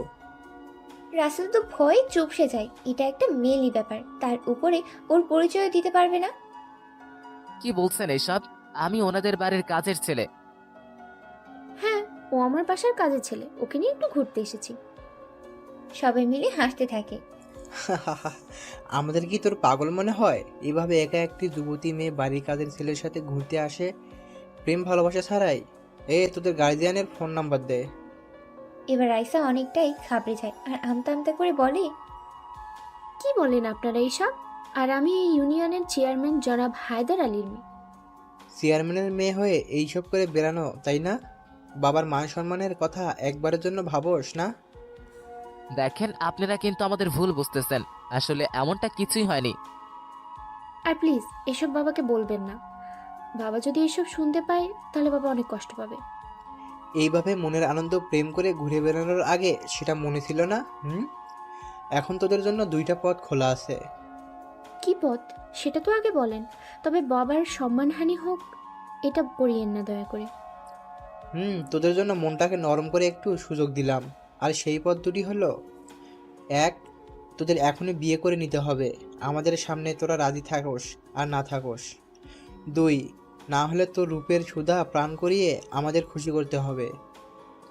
খুশি করতে হবে মানে কি? আপনারা যা খুশি সেটাই বলে যাচ্ছেন। মেয়ে নিয়ে ঘুরতে এসেছো মনের আনন্দে, আর এইটা বোঝো না কচি খোকা দুধু খাও? রাইসা তো ওই লোকগুলোর এমন কথা শুনেই ভয় চুপসে আছে। ভেবে পাচ্ছে না কি হবে তার সাথে। এইদিকে রাসেল ভাবে এইভাবে প্রিয় মানুষের ইজ্জত নিলাম হতে দেওয়া যাবে না। তাই ভেবে চিনতে একটা সিদ্ধান্ত নেয়। সেই রাইসাকে বিয়ে করবে। যা হয় সব পরে দেখা যাবে। আমি ওকে বিয়ে করতে রাজি আছি। আপনারা আপনাদের 2 নাম্বার শর্তটা বাদ দিয়ে দেন। ওই শর্তটা একটা মেয়েকে মৃত্যুর দরজায় নিয়ে যেতে সাহায্য করবে। এই তো গুড বয়, এই না হলে খাঁটি প্রেমিক। তোরা এদের বিয়ের জন্য সবকিছু ব্যবস্থা কর। লোকটি বাকি লোকগুলোকে উদ্দেশ্য করে বলে। রাসেল আর রাইসার মুখে কোনো কথা নেই। কি থেকে কি হয়ে গেল। কিছু সময় পরে রাসেল আর রাইসার বিয়ের কাজটা সম্পূর্ণ করে ওদের সেখান থেকে বাড়িতে পাঠিয়ে দেয়। এই তুই আমাকে নিয়ে বিয়ে করতে রাজি হলি কেন? নাকি ওদের সাথে তোর আগে থেকেই এমনটা কথা ছিল? দেখছেন, এই হলো মেয়ে মানুষ। যার জন্য করলাম চুরি সেই বলে চোর। আরে ম্যাডাম, যদি বিয়ে করতে রাজি না হতাম তাহলে এখন আপনি ওদের ভোগের পাত্রী হতেন। এই সুন্দর মায়ে ভরা চেহারাটা সমাজের কলঙ্ক হয়ে যেত। সেটা তো বুঝি। আচ্ছা চল বাসায়। তবে ভুলেও যেন এই ঘটনাটা আমার বাড়িতে জানানোর চেষ্টা করিস না। ঠিক আছে। আমার টাকা পড়েছে বাড়িতে বলে বিনা পয়সায় মায়ের কিনে নেওয়ার।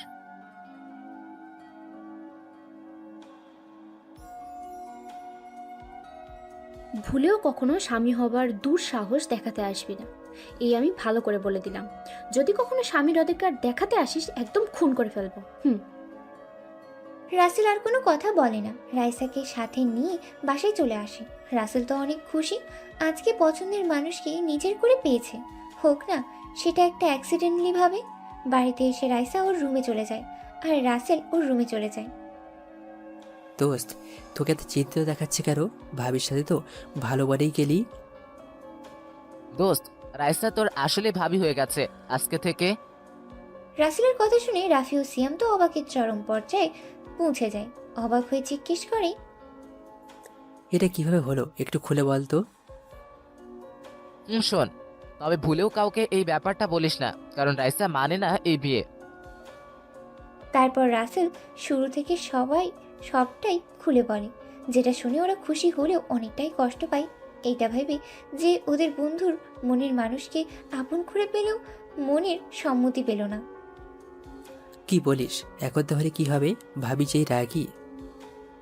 জানি না রে, এখন তুই বল আমি কি করে ওকে ওই জানোয়ারদের হাতে তুলে দিতাম। আর জানিসই তো, যদি বাহাদুরি থাকুক না কেন, এমন মেয়েলি ব্যাপারে কোনো বাহাদুরি খাটে না। সেটা ঠিকই বলেছিস। এখন ভাবি কি আমাদের সাথে যাবে নাকি?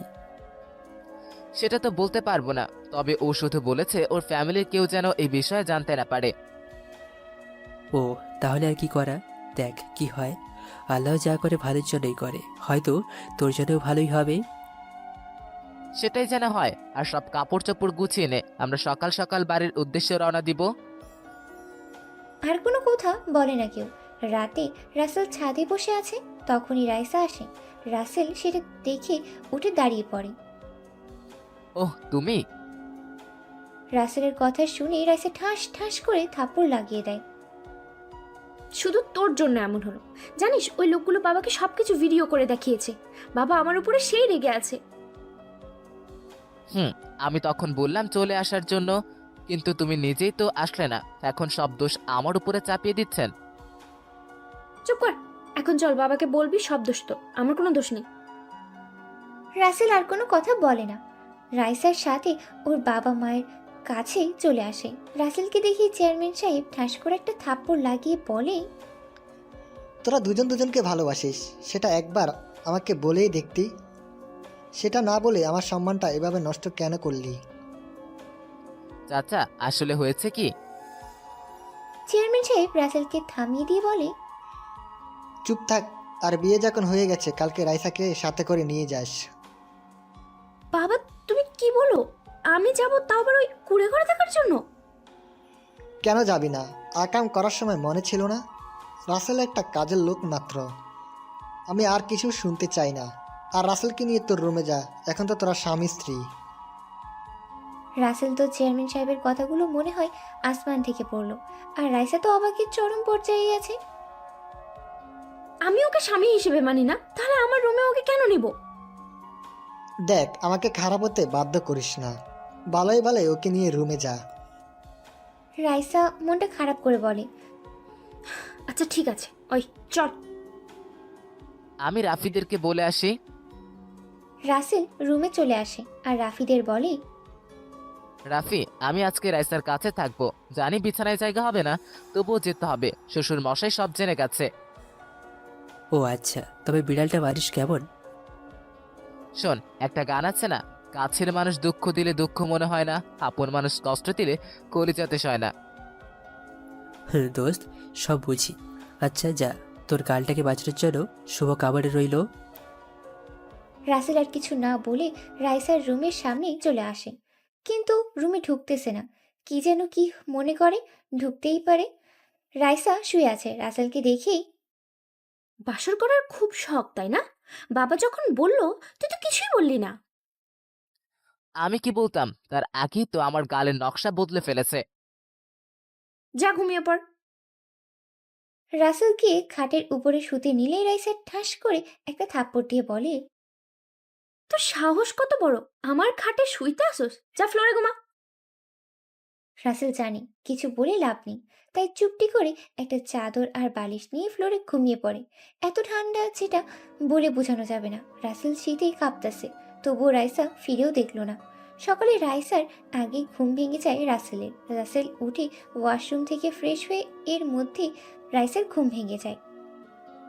এখন তুমি কি আমার সাথে যাবে? না গেলে আমার তোমাকে জোর করার সাধ্য নেই। না গিয়ে উপায় আছে?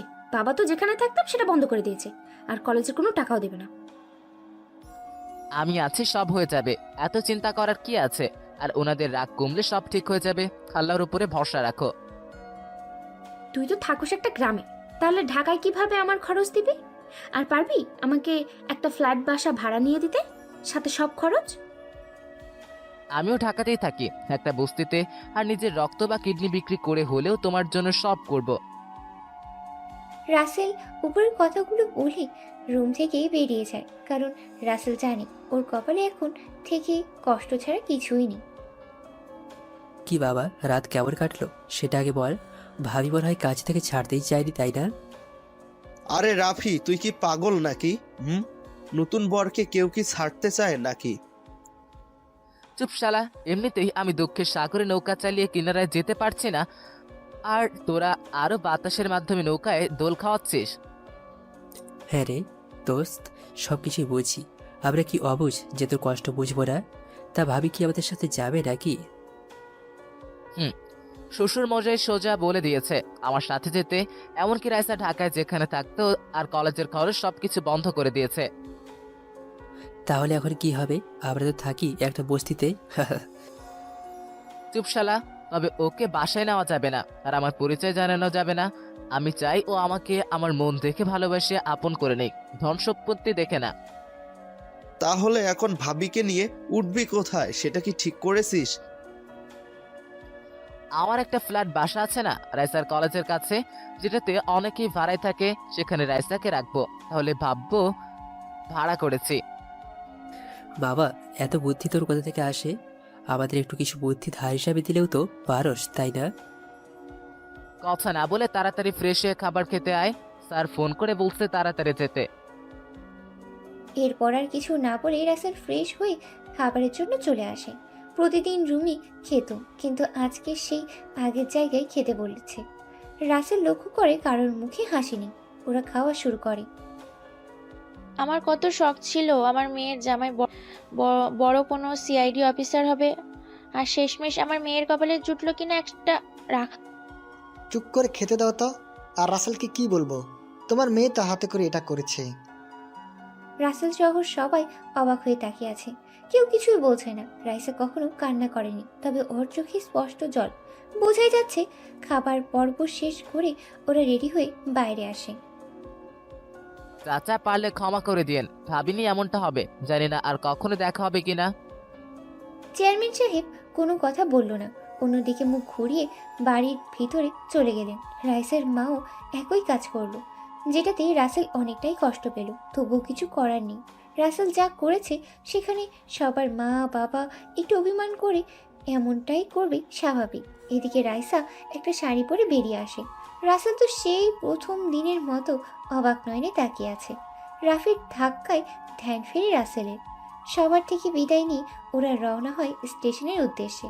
রাইসা একদম নরম হয়ে গেছে, কিছুই বলছে না, চোখের কোণায় জল চিকচিক করছে। ভাবি, আপনাকে কিন্তু এখন মরমরা হয়ে থাকলে ভালো লাগে না, একটু হাসি খুশি থাকলেই বেশি সুন্দর লাগে। হাসি খুশি কি আর আমার জীবনে আছে নাকি? এই লম্পট আমার জীবনটা নষ্ট করে দিল, ভেঙে দিছে আমার সব সাজানো স্বপ্নগুলো। রাইসার কথা শুনে রাসেল কিছুই বলে না, শুধু শুনেই যাচ্ছে। আজকে ওকে বাঁচানোর জন্য এমন করতে বাধ্য হয়েছে, কিন্তু রাইসা সেটা বুঝতেই চায় না। ওরা স্টেশনে পৌঁছে যায়। রাসেল আগেই বাসের টিকিট কেটে রেখেছিল, তাই আর কোনো সমস্যা হলো না। ওরা বাসে উঠতেই বাস তার আপন গতিতে শক্তিতে সামনের দিকে চলতে শুরু করলো। রাইসা রাসেলের সাথে বসতে চায়নি, তবুও কি যেন মনে করে বসে জানলার পাশে। বাস চলছে আর পিছনে ফেলে যাচ্ছে সব স্মৃতি। রাইসা ঘুমিয়ে পড়ে। কখন যে রাসেলের কাঁধে মাথা রেখেছে সেই খেয়াল নেই রাইসার। এদিকে রাসেলের তো অনেকটাই ভালো লাগছে, ভুল করে হলেও তো কাঁধে মাথা রেখে লক্ষ্মী মেয়ের মতো ঘুমিয়ে আছে। বাস অনেকটা পথ এসে একটা রেস্টুরেন্টে থামিয়ে দেয়, যে যার মতো নামে খাবারের জন্য। রাসেল, ভাবিকে ডাক, কিছু খেয়ে দিক। আরও অনেক রাস্তায় তো বাকি আছে। ডাকতেছি, কিন্তু আল্লাহ জানে, জাগনা পেয়ে যদি দেখেও আমার কাছে মাথা রেখেছে তাহলে কি যে করবে। রাসেল আস্তে করে রাইসার মাথাটা কাঁধ থেকে সরিয়ে দেয়, যেন বুঝতে না পারে ও রাসেলের কাঁধে মাথা রেখেছিল। কিন্তু রাসেল তো আর জানে না যে রাইসা ওর এখনকার বলা সব কথা শুনেছে। রাইসা, এই রাইসা, উঠো। কি হয়েছে, এত চিল্লাচ্ছিস কেন? না মানে গাড়ি তো থামিয়েছে খাবার খাওয়ার জন্য, তুমি কিছু খাবে না? না, কিছুই খাবো না, সর এখন। বাবা, আমার জন্য এত চিন্তা, আর ও আমাকে এত ভয় পায় আমি ওর কাঁধে মাথা রেখেছি সেটা জেনেও। রাসেল আর কিছু না বলে নেমে পড়ে আর খেয়ে নেয়। আসার সময় রাইসার জন্য বিরিয়ানি ও কিছু সদাই নিয়ে আসে, পানির বোতল সহ, যেটা রাইসা বুঝতে পারে না। কিরে, নিজে খেয়ে আসলি আর আমার জন্য একটু চিন্তা করলি না? কেমন স্বামী তুই, হ্যাঁ? যতদিন সাথে আছে ততদিন তো তোর উচিত আমার সব খেয়াল রাখা। তার জন্য এগুলো এনেছি, কিন্তু তুমি তো খাবে না, তাই আর বলিনি। রাইসা আর কিছু না বলে খেতে শুরু করে। রাসেল অবাক নয়নে তাকিয়ে আছে। রাইসার খাওয়া শেষ হয়ে যায়। সদাই খাওয়ার সময় রাফি ভাইয়া, এই নাও, এটা তোমার। আর সিয়াম ভাইয়া, এটা হলো তোমার। ধন্যবাদ ভাবি, কিন্তু আপনি খেলেই কিন্তু পারতেন। না, আমি একা কেন খাবো, আর অনেকগুলোই তো আছে। রাফি আর কিছু বলে না, খেতে শুরু করে, কিন্তু লক্ষ্য করে রাইসা সবাইকে দিলেও রাসেলকে দেয় না। রাসেলের চোখে জল চলে আসে। কখন যে ঘুমিয়ে গেছে সেটা জানেই না। এদিকে রাফিরাও ঘুমিয়ে গেছে। তখনই রাসেলের ফোনে শিখার কল আসে। রাইসা জাগনা ছিল, তাই কৌতূহলবশত রিসিভ করে। আসসালামু আলাইকুম, কে আপনি? ওয়ালাইকুম আসসালাম। আমি যাকে কল দিছি সে আমাকে ভালো করেই চেনে। তা আপনি কে ম্যাডাম? ও, আমি রাইসা, রাসেল যে বাড়িতে কাজ করে সেই মালিকের মেয়ে। ও আচ্ছা, বুঝতে পারছি। আচ্ছা তাহলে ফোন রাখি। আর ভয় নেই, আমি ওর একটা ভালো বন্ধু। শিখা বুঝতে পারে বেশি কিছু বলা যাবে না, যেই রাগী পরে না আবার কি করে বসে, তাই কলটা কেটে দেয়। এদিকে রাইসা ভাবে, বাবা, ফকিরের আবার বান্ধবী, that's a very ridiculous matter. এদিকে অনেকটা সময় পরে রাসেলের ঘুম ভেঙে যায়। বাসও ঢাকা চলে এসেছে। ওরা বাস থেকে নেমে পড়ে। রাসেল সামনের দিকে তাকিয়ে তো অবাক হয়ে যায়, কেননা সামনে ওর বাবাকে গাড়ি নিয়ে দেখতে পায়, কিন্তু ওর বাবা দেখেনি। রাফি, এখান থেকে চল তাড়াতাড়ি, না হলে কপালে শনি আছে। রাসেলের কথা শুনে রাফিও দেখতে পায় কেন রাসেল এটা বলল, তাই সেখান থেকে দ্রুত চলে আসে সেই বাসায়। আচ্ছা, এখানে কেন নিয়ে আসলি, আর এভাবে দৌড়ে চলে আসলি কেন? পুলিশ দিকে ভয় পেয়েছিস নাকি? সিয়ান, একটু পুলিশকে বেশি ভয় পায়, সেটা ছোটবেলা থেকে। আর এই বাসাটা তোমার জন্য ঠিক করেছে আমার একটা ফ্রেন্ডের মাধ্যমে। হ্যাঁ ভাবি, রাসেল ঠিকই বলেছে, আর এখন আপনার কোনো সমস্যা হবে না। ও আচ্ছা, বুঝতে পারলাম। রাসেল সব কিছু নিয়ে বাসার ভিতরে যায়। রাসেল মাঝে মাঝে এখানে এসে সময় কাটাতো। রুমটা খুব সুন্দর করে সাজানো। রাইসা ভিতরে এসেই তো অবাক। এত সুন্দর করে সাজানো! ওই, তুই যে এই বাসাটা ভাড়া করেছিস, এত টাকা তুই কোথা থেকে পাবি? সেটা নিয়ে তোমাকে চিন্তা করতে হবে না, বিয়ে যখন করেছি তখন বউয়ের ভরণ পোষণ তো করতেই হবে, তাই না? রাইসা আর কিছু বলে না। ওরা সবাই মিলে রুমটা একটু গুছিয়ে নেয়। ভাবি, আমরা তাহলে এখন যাই, অনেকদিন হলো বাসায় যাই না। কি বলেন, এখনই চলে যাবেন? যদি চলেই যান তাহলে ওকেও সাথে করে নিয়ে যান। রাইসা রাসেলকে দেখিয়ে বলে, যেটা শুনে রাসেল অনেকটাই অবাক হয়ে যায়। ভাবি, রাসেল থাকুক না, আপনি একাকি থাকতে পারবেন? কি বলেন, ওর মতো ছোট লোককে আমার সাথে রাখবো? হাসালেন ভাই। রাফি, তোরা চলে যা, আমি একটু পরেই আসতেছি। রাফি ও সিয়াম আর কোনো কথা না বলে চলে যায়। এদিকে রাসেল বাজারে গিয়ে বাজার করে আনে, সাথে বিরিয়ানি নিয়ে আসে। নাও, বাজার করে আনলাম, এখন তোমার যা ইচ্ছা করো। আমার নাম্বারটা রাখো, যদি কখনো মনে পড়ে তো কল দিও, আর সময় মতো টাকা পেয়ে যাবে। তুই এখন যা, আর যত তাড়াতাড়ি পারিস ডিভোর্সের ব্যবস্থা কর। আমি তোর সাথে সংসার কোনোদিনও করব না। বিয়ে কোনো ছেলে খেলা না, আর ডিভোর্স তো গাছের পাতা না যে তুমি চাইলে আর আমি পেরে এনে দিলাম। কি বলতে চাস সোজাসুজি বল, আমি এত ঘুরিয়ে ফিরিয়ে কথা বলা পছন্দ করি না। রাসেল আর কোনো কথা না বলেই সোজা ব্যাগটা নিয়ে চলে আসে। চোখের কোণে জল চিকচিক করতেছে। যাকে এত ভালোবাসে আর সে কিনা ডিভোর্স চায়। রাসেল বাড়িতে চলে আসে। ওর মা সোফায় বসে আছে। কিরে, তোকে এমন দেখাচ্ছে কেন? তোর কি শরীর খারাপ নাকি? আরে আম্মু, কি যে বলো না, আমি এতটা পথ জার্নি করে এসেছি, তার জন্য এমন মনে হচ্ছে। তা কেমন আছো? ভালো আছি। তুই কেমন আছিস বাবা? আমি অনেক ভালো আছি। তা আমার আব্বাজান কোথায়? তাকে তো দেখছি না। রাসেলের এমন কথা শুনে সিঁড়ি দিয়ে নামতে নামতে রাসেলের বাবা রায়হান সাহেব বলে ওঠে, রেহেনা, তোমার ছেলেকে মানা করে দাও আমার সাথে কোনো কথা না বলতে। কেন বাবা, কি হয়েছে? আচ্ছা থাকো তাহলে, আমি আবার চলে যাচ্ছি। কেন কথা বলবো? সে কতদিন ধরে গেছিস? একটি বাড়ির জন্য বাবার খোঁজ নিছিস বল? তুমি জানো না আমি কি চাকরি করি আর কি মিশনে গিয়েছিলাম? আম্মু, বাবার সাথে কথা বলতে বলতে আমার ক্ষুধা লেগে গেছে। এখন জলদি করে কিছু খেতে দাও। তুই ফ্রেশ হয়ে আসে, আমি তো ওর জন্য খাবার রেডি করতে বলছি। রাসেল রুমে চলে যায় ফ্রেশ হতে। কিছু সময় পরে আবার নিচে চলে আসে, খাবার খেতে বসে। ভালো করে একটু বেশি করে খা। না খেয়ে খেয়ে শরীরের কি অবস্থা করেছিস, সেই দিকে তোর কোনো খেয়াল আছে? বাবা তুমি খাও, আমি এত খাবো না, দিন দিন শুকিয়ে যাচ্ছ। যা বাবা, আমি কাকে কি বলি আর সে কাকে কি বলে, সবই কপাল আমার। রাসেল আর রাসেলের মায়ের কাণ্ড দেখে রাসেলের বাবা মিটিমিটি করে হাসছে। সেটা দেখে রাসেলের মা বলে ওঠে, এই তুই আবার এভাবে হাসছস কেন? হুম নাকি আবার বুড়ো বয়সে ভিমরি ভর করলো? না মানে, তোমাদের মাঝের কাহিনী দেখে একটু হাসি পেল, তাই তো একটু মন খুলে হাসলাম। রাসেল খেয়ে উঠে রুমে চলে যায়। রুমে এসে বিছানায় গাটা এলিয়ে দেয়। অনেক ক্লান্ত থাকার কারণে ঘুম পেতে দেরি হলো না। এদিকে রাইসা বিরিয়ানি খেয়ে নেয়, কিন্তু সে তো রান্না করতে পারে না। তাহলে রাতে কি খাবে? এইসব ভাবতে থাকে।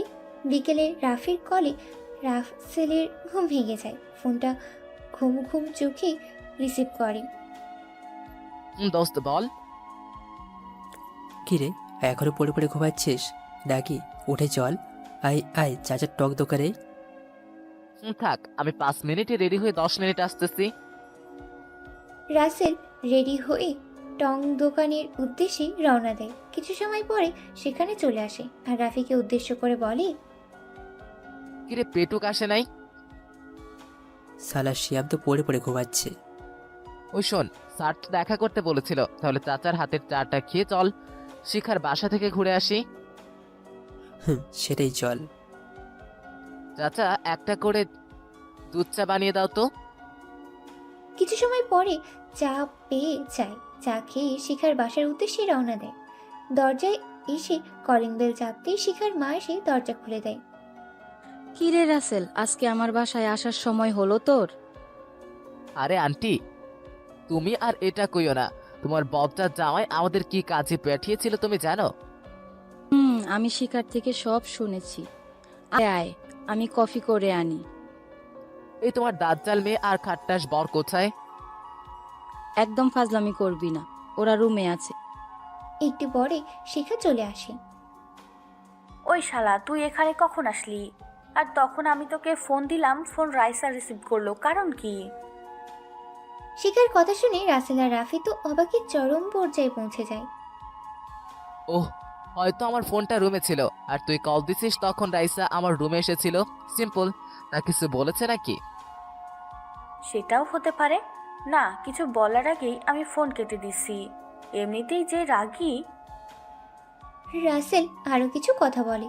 শিখার বাবার সাথে দেখা করে বাসায় চলে আসে। বাসায় এসে রাতের খাবার খেয়ে বিছানায় শুয়েছে। অমনি মনে পড়ে, আমি তো নবাবের মতো খেয়ে শুয়ে পড়লাম, কিন্তু বাজার তো করে দিয়ে আইছি। রাইসা তো রান্না করতে পারে না, তাহলে রাইসা কি না খেয়ে আছে? না, কিছু একটা তো করতেই হবে। রাসেল বিছানা থেকে উঠে ওর মাকে বলে, বাইকটা নিয়ে সোজা পাশের একটা রেস্টুরেন্টে চলে আসে। সেখান থেকে কিছু খাবার কিনে নিয়ে রাইসার কাছে চলে আসে। রাত্রি 10টা হয়তো। রাইসা ঘুমিয়ে গেছে। রাসেল দরজায় এসে কলিং বেল বাজায়, কিন্তু রাইসা দরজা খোলে না। আবার কলিং বেল বাজায়। কিছু সময় এভাবে করার পর রাইসা এসে দরজা খুলে দেয়। রাইসা রাসেলকে দেখে এমন সময় দরজার সামনে দাঁড়িয়ে থাকতে দেখে অবাক হয়ে বলে, এই, তুই এখন এখানে মানে? এই, তুমি কি রাতে খাবার খেয়েছো? তোমাকে দেখে মনে হচ্ছে তুমি কিছু খাওনি। তুই কি এটা জানার জন্য এত রাতে এখানে এসেছিস? না মানে আমি তো জানি তুমি রান্না করতে পারো না, তাহলে তুমি অবশ্যই না খেয়ে আছো। আর আমি কি করে বউকে না খেয়ে রেখে নিচে আরামে খাবার খেয়ে ঘুমাতে পারি? এই নাও, এখানে কিছু খাবার আছে, এখন খেয়ে আবার সকালে গরম করে খেয়ে নিও। আর সাবধানে থাকো। আসি। এখন আবার এত রাতে যেতে হবে না, এখানে থেকে যা। ধন্যবাদ, এখন আমি থাকতে পারবো না। আর এই শীতের রাতে না ফ্লোরে শুতে ভালো লাগে না। রাসেল আর কোনো কথা না বলে সোজা বাইকটা নিয়ে বাড়িতে চলে আসে আর মনে ভাবে, শালা বউটা মায়েরই তেলে বেগুনে জ্বলতে পারে, অথচ রান্না করতে পারে না। দেখছে রান্না করতে পারে না, না খেয়ে আছে, তাও আমাকে ফোন করে বলেনি সেটা। রাসেল সোজা রুমে এসে ঘুমিয়ে পড়ে। ওইদিকে রাইসা খাবারগুলো পেয়ে অনেক খুশি হয়, কেননা রাইসা ভাবতেছিল এখন যদি রাসেল ওর জন্য খাবার নিয়ে যেত, আর সেটাই হলো। রাইসা তৃপ্তি সহকারে খাবারটা খেয়ে নেয়। খাবার খাওয়ার পরেই বিছানায় এসে মোবাইলটা হাতে নিয়ে রাসেলের নাম্বারে একটা ছোট্ট করে মেসেজ করে দেয়, ধন্যবাদ। রাইসা ঘুমিয়ে পড়ে। এইদিকে সকালে ফজরের আজানের শব্দে ঘুম ভেঙে যায় রাসেলের। রাসেল ঘুম থেকে উঠে নামাজ পড়তে চলে যায়। নামাজ পড়ে এসে মোবাইলটা হাতে নিয়ে দেখে রাইসার নাম্বার থেকে মেসেজ। রাসেল অনেকটা খুশি হয়। এইদিকে রাসেলের মা রাসেলের রুমে আসে। আচ্ছা রাসেল, তুই নাকি কোনো একটা মেয়েকে পছন্দ করেছিস? তাহলে আসার পর থেকে তার কথা তো একটা বাড়ির জন্য বললি না? কি যে বলো না, আর সময় হলে এমনি সব হয়ে যাবে, বুঝতে পারলে মাই টিয়ার আম্মু। হ্যাঁ, দিলি তো মনটা খারাপ করে। কত আশা ছিল আমার বৌমার চাঁদ মুখটা দেখবো। আম্মু, তুমি কিন্তু এখনো বলতেছো যাও, আমার ক্ষুধা লেগেছে আর অফিসে যেতে হবে। আমি বললেই তো বেশি হয়ে যায়। আর তোর বাবা নিচে বসে আছে, তোর সাথে খাবার খেয়ে অফিসে যাবে। আচ্ছা আমি রেডি হয়ে আসি, তুমি যাও। রাসেলের আম্মু চলে যায় রুম থেকে। রাসেল রেডি হয়ে নিচে আসে খাবার খাওয়ার জন্য। খাবার খেয়ে উঠলেই, রাসেল চল আজকে অফিসে গিয়ে তারপর তুই তোর অফিসে যাসনি? না বাবা, তোমার অফিসে তুমি যাও আর আমার অফিসে আমি যাই, বুঝলে নাকি কোনো ভেজাল আছে? বুঝেছি, তোকে বলে আর কোনো লাভ হবে না। আচ্ছা সাবধানে যাস, আমি গেলাম। রাসেলও ওর মাকে বলে অফিসে চলে আসে। অনেকটা সময় অফিস করে।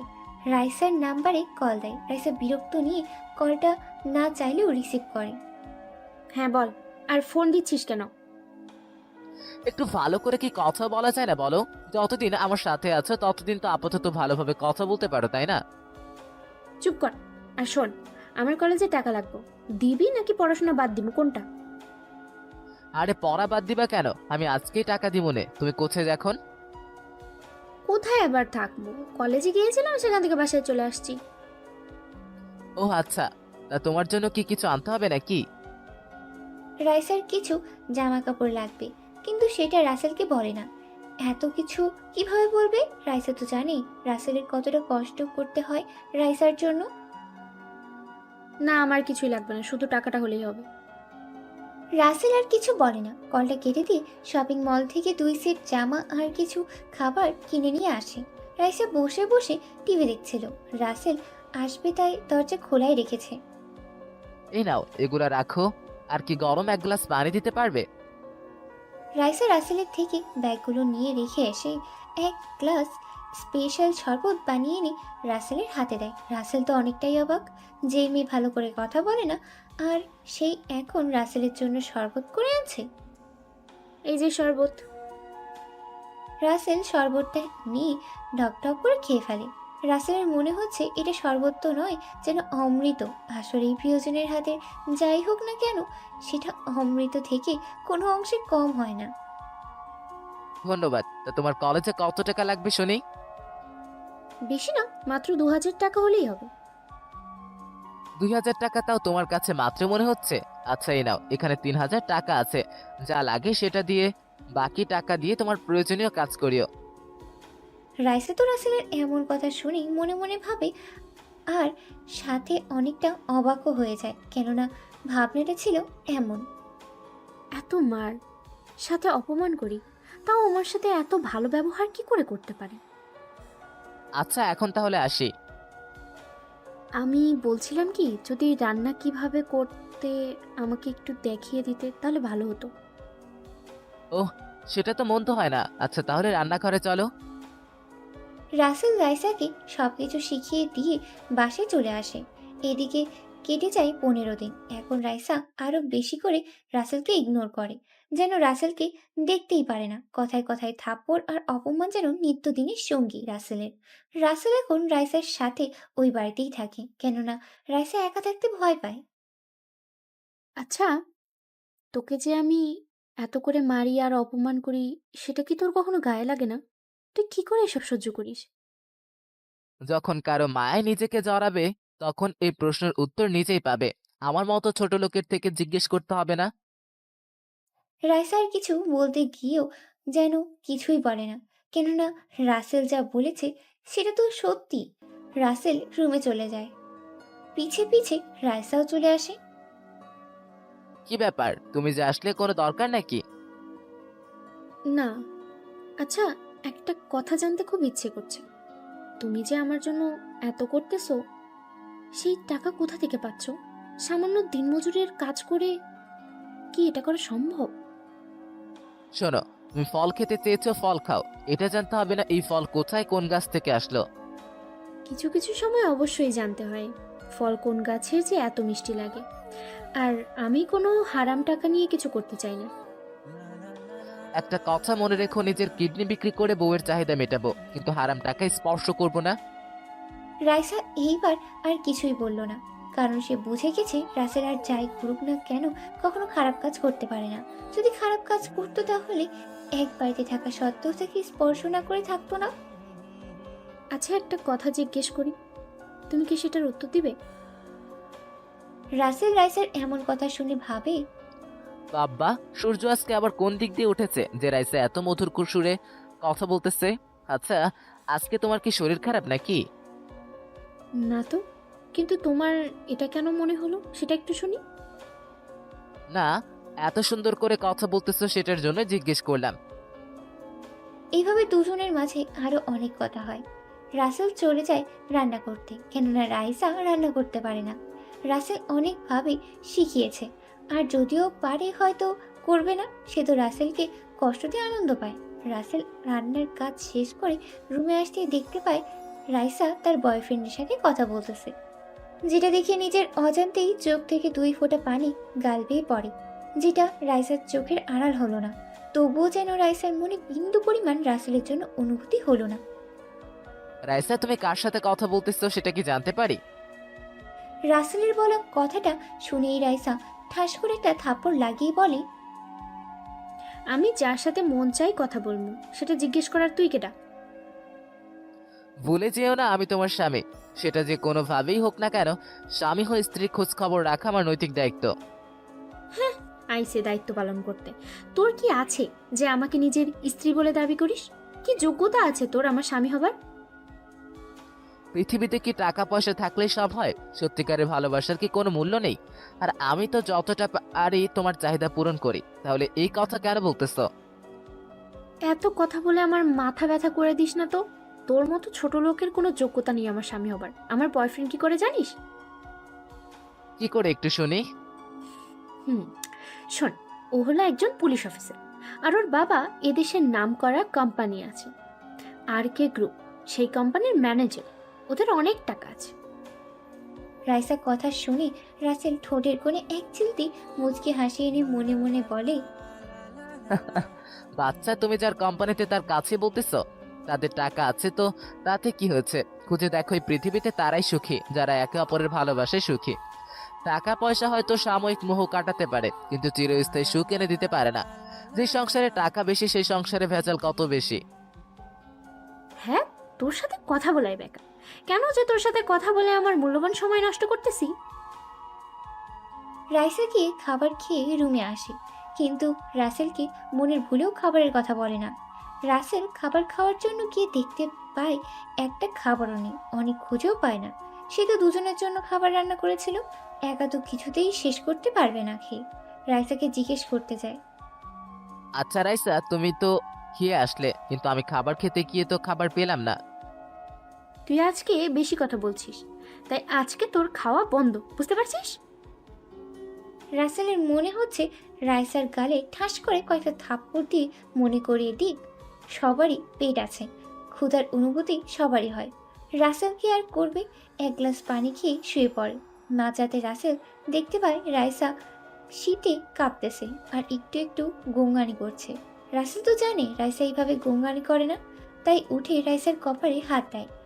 আর হাত দিয়ে রাসেল আশ্চর্য হয়ে যায়, এতটা জ্বর যে শরীর পুড়ে যাচ্ছে। রাসেল কি করবে ভেবে পায় না, তাই ওর মাকে ফোন দেয়। কিরে, এত রাতে আবার কি জন্য ফোন করলি? আম্মু, আমার একটা বন্ধুর খুব জ্বর। এখন আমি বুঝতে পারলাম জ্বরে গা যেন পড়ে যাচ্ছে। এখন তো কোনো ডাক্তার আনাও সম্ভব না। কি বলিস এইসব? কখন থেকে এত জ্বর? তুই সেটা খেয়াল করবি না? আম্মু, রাতে তো ভালো মানুষ ঘুমাইছে, আমি মাঝরাতে বুঝতে পারি ওর অনেক জ্বর, মানে জ্বরে একদম শরীর পুড়ে যাচ্ছে। এখন তাহলে কি আর করা?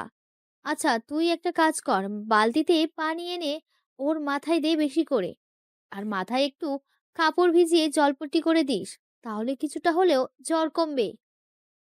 আচ্ছা আম্মু, আমি তাহলে সেটাই করি। আমি তো আর এত কিছু জানি না, আমার জ্বর হলে যে অবস্থা হয় সেটা তো তুমিই ফেস করো। আচ্ছা, তুই তাহলে সেটাই কর, আর পরে কি হয় আমাকে জানাতে ভুলিস না কিন্তু। আমি কিন্তু আবার চিন্তা করব। আচ্ছা, আমি তোমাকে বলবো নে কি হয়। আচ্ছা আম্মু, বাই। ওর অনেক জ্বর, ফোন রাখলাম। রাসেল কল কেটে দেয়। ওয়াশরুম থেকে বালতি ভর্তি পানি এনে রাইসার মাথায় পানি দিচ্ছে। এক হাতে পানি দেয়, অন্য হাতে রাইসার মাথায় হাত বুলিয়ে দেয়। রাইসার জ্বরে কেঁপে কেঁপে উঠছে। অনেকটা সময় এইভাবে পানি দেয়। পরে পানি দেওয়া বাদ দিয়ে আবার নিজের পকেট থেকে রুমালটা বের করে দিয়ে জলপট্টি দিতে থাকে। এখন একটু জ্বর কমেছে, আগের থেকে কাঁপুনি অনেকটাই কমেছে। রাসেল রাইসার মুখের দিকে এক ধ্যানে তাকিয়ে থাকে আর ভাবে, এখন রাইসাকে কতটা নিষ্পাপ লাগছে, কত সুন্দর করে ঘুমিয়ে আছে। এই মেয়ের মাঝে যে এতটা রাগ থাকতে পারে সেটা কেউ এখন দেখলে বিশ্বাসই করবে না। রাসেল রাইসার পাশে বসে মাথায় হাত বুলিয়ে দিতে দিতে কখন যে ঘুমিয়ে গেছে সেটার কোনো খেয়ালই নেই। সকালে রাসেলের আগেই ঘুম ভাঙে রাইসার।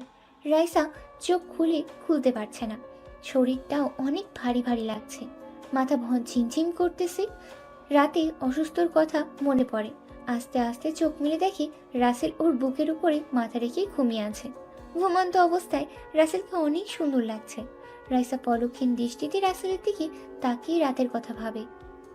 রাতে তাহলে রাসেল এত কিছু করেছে আমার জন্য না ঘুমিয়ে? আমি ওর সাথে যা করি বা করেছি, এতে কোনো মানুষ তো এইসব করে না প্রকৃত ভালোবাসার টান না থাকলে। রাইসা আর রাসেলকে ডাকে না, ইচ্ছে করেই শুয়ে থাকে, নড়াচড়াও করে না। যদি রাসেল বুঝতে পারে তাহলে তো আর এভাবে ঘুমাবে না। ওর অনেক কষ্ট হবে। এমনিতেই সারা রাত না ঘুমিয়ে রাইসার সেবা করেছে। এইভাবে অনেকটা সময় পরে রাসেলের ঘুম ভেঙে যায়। রাসেল দেখতে পায় ও রাইসার বুকে মাথা রেখে ঘুমিয়ে আছে। এক মুহূর্তের জন্য অনেকটাই ভালো লাগা কাজ করে রাসেলের মনে। ইস, এমন অবস্থায় যদি আমাকে দেখতো তাহলে একদম চিবিয়ে খেয়ে ফেলতো। আমার মিষ্টি বউটা চেয়ে রাখি, দেখি জাগ্রত নাকি। রাসেল রাইসার মুখের উপরে হাত দিয়ে বুঝতে পারে রাইসা ঘুমিয়ে আছে, তাই রাসেল রাইসার এমন মায়ায় ভরা ঘুমন্ত চেহারা দেখে লোভ সামলাতে পারে না। রাসেল আস্তে করে রাইসার কপালে একটা ভালোবাসার পরশ দিয়ে ওয়াশরুমে চলে যায়। যে মানুষটার সম্পূর্ণ অধিকার আছে আমাকে স্পর্শ করার, অথচ আমাকে সামান্য একটা শুকনো চুমু দিতে এত চিন্তা ভাবনা। একটা সুন্দর মনের মানুষ না হলে এটা কখনোই করতো না। ও তো ইচ্ছে করলে আমার সব কিছু উজাড় করে লুটে নিতে পারত, কিন্তু ও সেটা করেনি। হয়তো আমার প্রতি এটাই ওর প্রকৃত ভালোবাসা। রাইসা এইসব ভাবছে আর বুঝতে পারে রাসেল ওয়াশরুম থেকে বেরিয়ে আসতেছে। অমনি আবার আগের মতো ঘুমের ভান ধরে শুয়ে থাকে। এদিকে রাসেল এসে দেখে রাইসা এখনো শুয়ে আছে। রাসেল ওর কপালে হাত দিয়ে দেখতে চেষ্টা করে যে জ্বর এখনো আছে নাকি, কিন্তু দেখতে পায় একটু একটু জ্বর আছে। তবে রাতের মতো না। তাই রাসেল রান্নাঘরে গিয়ে রাইসার জন্য নাস্তা তৈরি করে নিয়ে আসে রুমে। এই রাইসা, ওঠো এখন, অনেক ঘুমিয়েছো, উঠে নাস্তাটুকু খেয়ে নাও, হাসপাতালে যেতে হবে। ডাকছো কেন?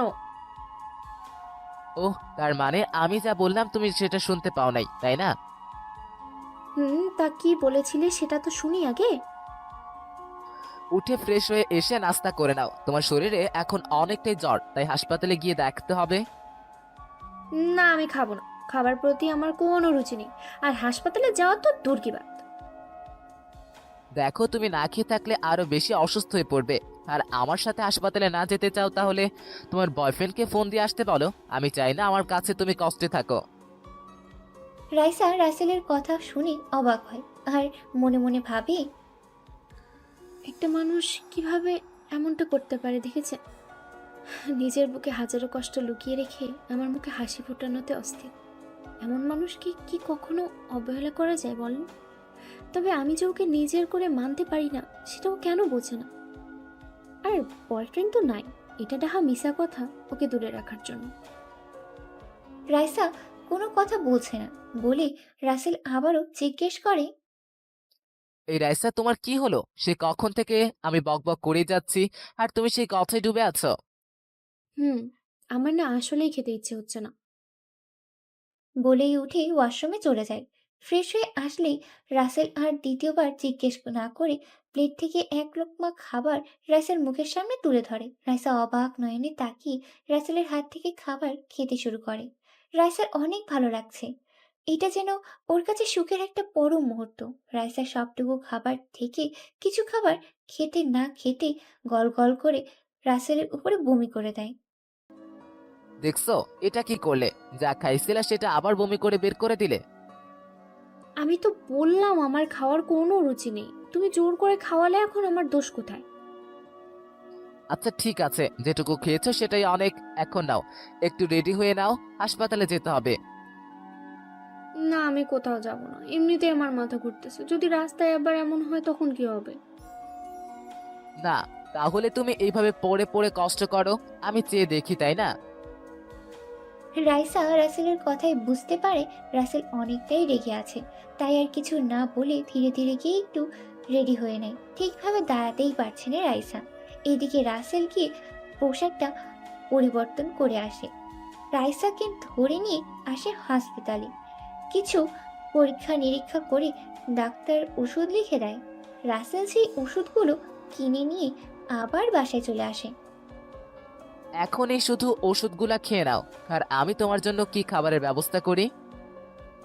রাইসা রাসেলের হাতে ওষুধগুলো দেখে নিয়ে তাড়াতাড়ি শুয়ে পড়ে, যেন আবার বমি না আসে।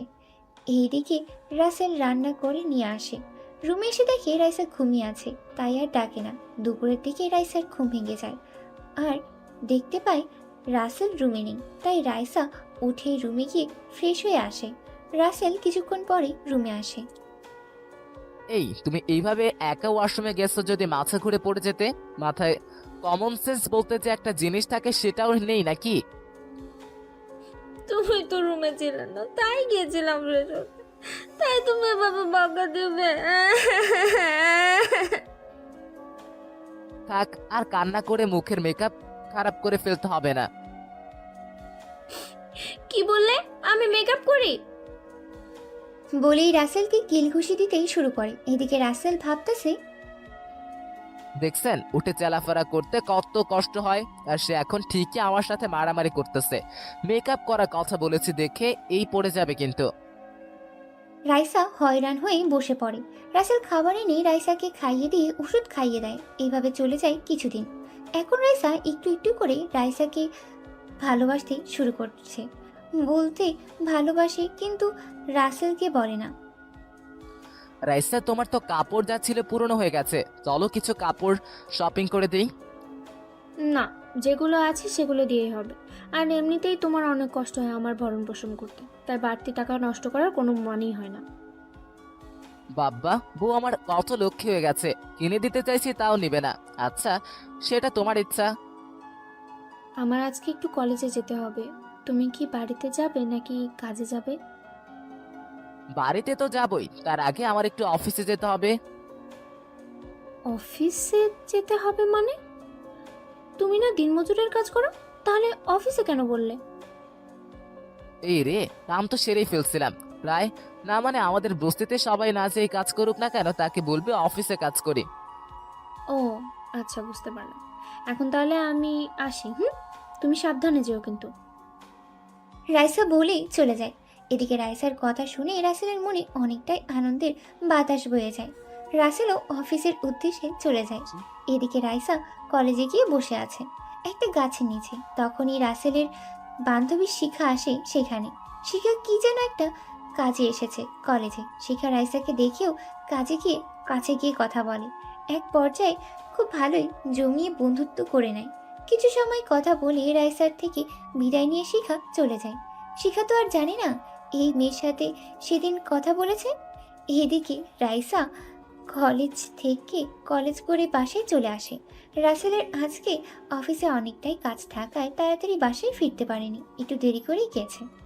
রাসেলের বিকেলে দিকে মনে পড়ে, কি রে, আমি যে পড়ে পড়ে এখন এত কাজ করতেছি, ঘরে রাইসাকে একা রেখে মহারানী তো আবার রান্না করতেই পারেন না। মনে হয় দুপুরে না খেয়ে আছে। না, আর দেরি করা যাবে না, এখনই যেতে হবে। কি বলেন আপনারা, আমি কি যাব? না যাই, বউটা আমার কষ্টে পাবেনি। আচ্ছা সমস্যা নাই, আমার বান্ধবীর বাসায় না হয় পরে গিয়ে ঘুরে আসবো, আগে না হয় তোমার সাথেই যাবো নে। এইবার ঠিক আছে। এইভাবে আরো অনেক কথা বলে। রাসেল শুয়ে আছে আর রাইসা রাসেলের মাথায় হাত বুলিয়ে দিচ্ছে। তখনই রাসেলের ফোনে রাফির কল আসে। রাসেল ধরার আগেই রাইসা রিসিভ করে। আসসালামু আলাইকুম ভাইয়া, কেমন আছেন? ওয়ালাইকুম আসসালাম, আমি অনেক ভালো আছি। তা ভাবি, আপনি কেমন আছেন? এই তো আল্লাহর রহমতে আর আপনাদের দোয়ায় অনেক ভালো আছি। তা আমার হারামি বন্ধুটা কোথায়? ওর সাথে তো আজকে দেখাই হলো না। রাফির কথা শুনে রাইসা অনেকটাই অবাক হয়ে যায়। কেননা রাসেল তো বাসায় এসেই বলে রাফি আর ও একসাথে কাজ করে। তাহলে রাফি এটা কেন বলতেছে? ভাইয়া, আপনার সাথে আজকে ওর দেখা হয়নি মানে কি? আপনার বন্ধুরা কিছু সময় আগে কাজ থেকে আসলো? ভাবি, আসলে আমরা বুঝতে পারি নাই রাসেল তো আজকে একটু আগেই চলে গেছে, তাই বললাম আজকে তো দেখাই হলো না। ও আচ্ছা, তাই বলেন। আমি তো আরেক চিন্তায় পড়ে গিয়েছিলাম। আচ্ছা ভাবি, ভালো থাকে, পরে কথা বলবো নি, আমি একটু বাইরে আছি। আচ্ছা, আপনিও ভালো থাকেন। আমার বান্ধবীকে আবার কষ্ট দিয়েন না। না ভাবি, ওরে তো কষ্ট দিতে পারবো না, কারণ ওর কষ্ট হলে যে আমি নিজেও কষ্ট পাই। ও কি প্রেম! আচ্ছা, আমাদের বাসায় বেড়াতে আসেন। রাফি ফোন কেটে দেয়। এদিকে রাসেল তো সব কথা রাইসার মুখের দিকে তাকিয়ে শোনে। রাইসা, রাফি কি বললো? না, তেমন কিছু তো বললো না। তুমি কাজ থেকে আগেই আইছো সেটাই, আর তোমার কথা জিজ্ঞেস করলো। ও আচ্ছা, আমি ভাবলাম না জানি রাফির আবার কি হলো। রাইসার কোনো কথা না বলে ফোন রেখে আবারও রাসেলের মাথায় পিলি কাটতে শুরু করে। এইভাবেই দিন পেরিয়ে রাত্রি শেষ হয়ে যায়। সকালে রাসেল আর রাইসা নাস্তা করে নেয়। টিয়া পাখি, তুমি থাকো, আমি কাজে গেলাম, দুপুরে চলে আসবো। আচ্ছা যাও, আর সাবধানে দেখে শুনে কাজ করিও কেমন? আজকাল কাজ করতে কিন্তু একটু বেশি দুর্ঘটনা ঘটছে। যথা আজ্ঞা মহারানী। রাসেল রাইসার কপালে একটা ভালোবাসার পরশ দিয়ে উপরের কথাটা বলেই বাসা থেকে বেরিয়ে যায়। অফিসে এসেই দেখতে পায় রাফি এসেছে। কিরে, তুই এসেছিস? শিখার বাড়িতে যাস নাই? তোকে ছাড়া আমি কিভাবে যাব? পাগল হয়ে গেছিস নাকি ভাবিকে পেয়ে? আমি তো যেতে পারবো না রে ভাই, আমার যে রাইসার সাথে ওর বান্ধবীর জন্মদিনের অনুষ্ঠানে যেতে হবে। কি বলিস? তাহলে শিখা তো রেখে একদম অ্যাটেম বোম হয়ে যাবে। সেটা তো জানি, আর ওইদিকে আবার আরেক বিপদ, রাইসার সাথে আমি না গেলে রাইসার বান্ধবী কেক কাটবেই না বলেছে। এটাও বিপদ। দেখ, তাহলে সেখান থেকে ঘুরে তারপর হলেও আসিস, না হলে শিখার রাগ ঠেকানো কিন্তু সম্ভব হবে না। আচ্ছা তুই থাক, আমি একটু বাসায় যাই, আমুর সাথে দেখা করে আসি। আচ্ছা যা, আমিও একটু পরে তাহলে চলে যাব। রাসেল আর কোনো কথা না বলে সোজা বাড়িতে চলে আসে। এসে দেখতে পায় ওর মা সোফায় বসে আছে। আম্মু কেমন আছো? একটা বারের জন্য ছেলের খবর নাও না। হাই রে ফাজিল ছেলে আমার, নিজের খবর নেয়নি আমাদের, উল্টো নিজের দোষ আমাদের উপরে চাপিয়ে দিচ্ছিস। আমরা ভালো আছি, তা তুই কেমন আছিস? অনেক ভালো আছি। শিখা বাসায় যাবি না? ওর তো আজকে জন্মদিন, অনেক করে বলে গেছে, না গেলে খুব রাগ করবে। রাসেল আর ওর মা আরও কিছু সময় কথা বলে। রাসেল শপিং মলে গিয়ে সব কিছু কিনে নিয়ে বাসায় চলে আসে। দরজায় এসে কলিং বেল বাজাতেই রাইসা এসে দরজা খুলে দেয়। রাসেল হাতে থাকা প্যাকেটগুলো রাইসার হাতে ধরিয়ে দিয়ে, এত প্যাকেট, আর এর মধ্যে কি আছে শুনি? ওই যে তুমি যেসব মনে মনে আশা করেছিলে সেসব আছে এর মধ্যে, খুলে দেখো। রাইসার রুমে এনে খুলে দেখেই অবাক, কেননা সত্যি সত্যি রাইসার পছন্দের সব জিনিস ছিল। রাইসা তো অনেক খুশি, আবার এত জিনিস দেখে মনটাও খারাপ করে ফেলে, কেননা রাসেল এত টাকা পেল কোথায়, নাকি অসৎ পথের। তাই রাসেলকে জিজ্ঞেস করে, তুমি এসব এনেছো, তার টাকা পেলে কোথায়? আমি জানি এখানে লক্ষ টাকার জিনিস আছে। যেভাবে আনি না কেন, একটা কথা জেনে রেখো, এসব হালাল টাকার কোনো অসৎ পথে না। রাইসা আর কিছুই বলে না, শুধু মনে মনে খুঁজতে থাকে এত টাকা পেল কোথায়। এসব ভাবনা চিন্তার মধ্যে দিয়ে দিন শেষ হয়ে বিকেল চলে আসে। এই রাইসা তোমার হলো নাকি? আর কত সময় নেবে? সেই বলতে গেলে সকাল থেকে সেজে যাচ্ছ, তো সেজেই যাচ্ছ। বলি কি, এত সেজে কি হবে? বিয়ে তো হয়ে গেছে, নাকি আমাকে রেখে অন্য কাউকে পাওয়ার ধান্দা? শোনো, মেয়েরা লোক দেখানোর জন্য সাজে না, বলতে পারো এটা মেয়েদের একটা অভ্যাস। আর তুমি পাগল তো, এই কালেও আমার আছো, পরকালেও আমারই থাক। আচ্ছা, সে যেটাই হোক, তা তোমার সাজা শেষ হলো নাকি সেটা বলো। আমার হয়ে গেছে, এখন চলো। তুমি তো সে কখন থেকে কথা বলেই যাচ্ছ। আরে বাবা, যার জন্য করি চুরি সেই বলে চোর। নিজেই আসতেছে না, আর এখন সব দোষ আমার নামে চালিয়ে দিচ্ছে। দেখছেন কি ডেঞ্জারাস মেয়ে মাইরি। রাইসা রুম থেকে বেরিয়ে আসতে আসতে বলে উপরের কথাগুলো। রাসেল রাইসার দিকে তাকিয়ে তো হয়ে যায়। মনে হচ্ছে আকাশ থেকে সদ্য নেমে আসা কোনো এক নীল পরী ওর সামনে দাঁড়িয়ে। রাসেল অপলক দৃষ্টিতে রাইসার দিকে তাকিয়ে থাকে, যার জন্য রাইসা অনেকটাই লজ্জা পায়। এইভাবে কি দেখো? আগে কখনো আমাকে এইভাবে তো দেখোনি। আমার লজ্জাবতী বউকে দেখছি, আমি মুগ্ধ তোমার রূপে। তোমার জন্য একটা গান মনে পড়লো। পড়ে না চোখের পলক, কি তোমার রূপের ঝলক, দোহাই লাগে মুক্তি তোমার, একটু আঁচলে ঢাকো। ওই আমি জ্ঞান হারাবো, মরে যাব, বাঁচাতে পারবে না কেউ। যা দুষ্টু, আমার বুঝি লজ্জা করে না? এত রোম্যান্স তোমার মনে কোথা থেকে আসে? আবার নতুন রূপে গান?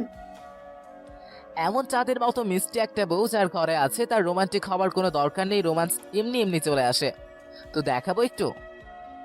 যা দুষ্টু, সবসময় শুধু এইসব দুষ্টমি মাথায় কিলবিল করে, তাই না?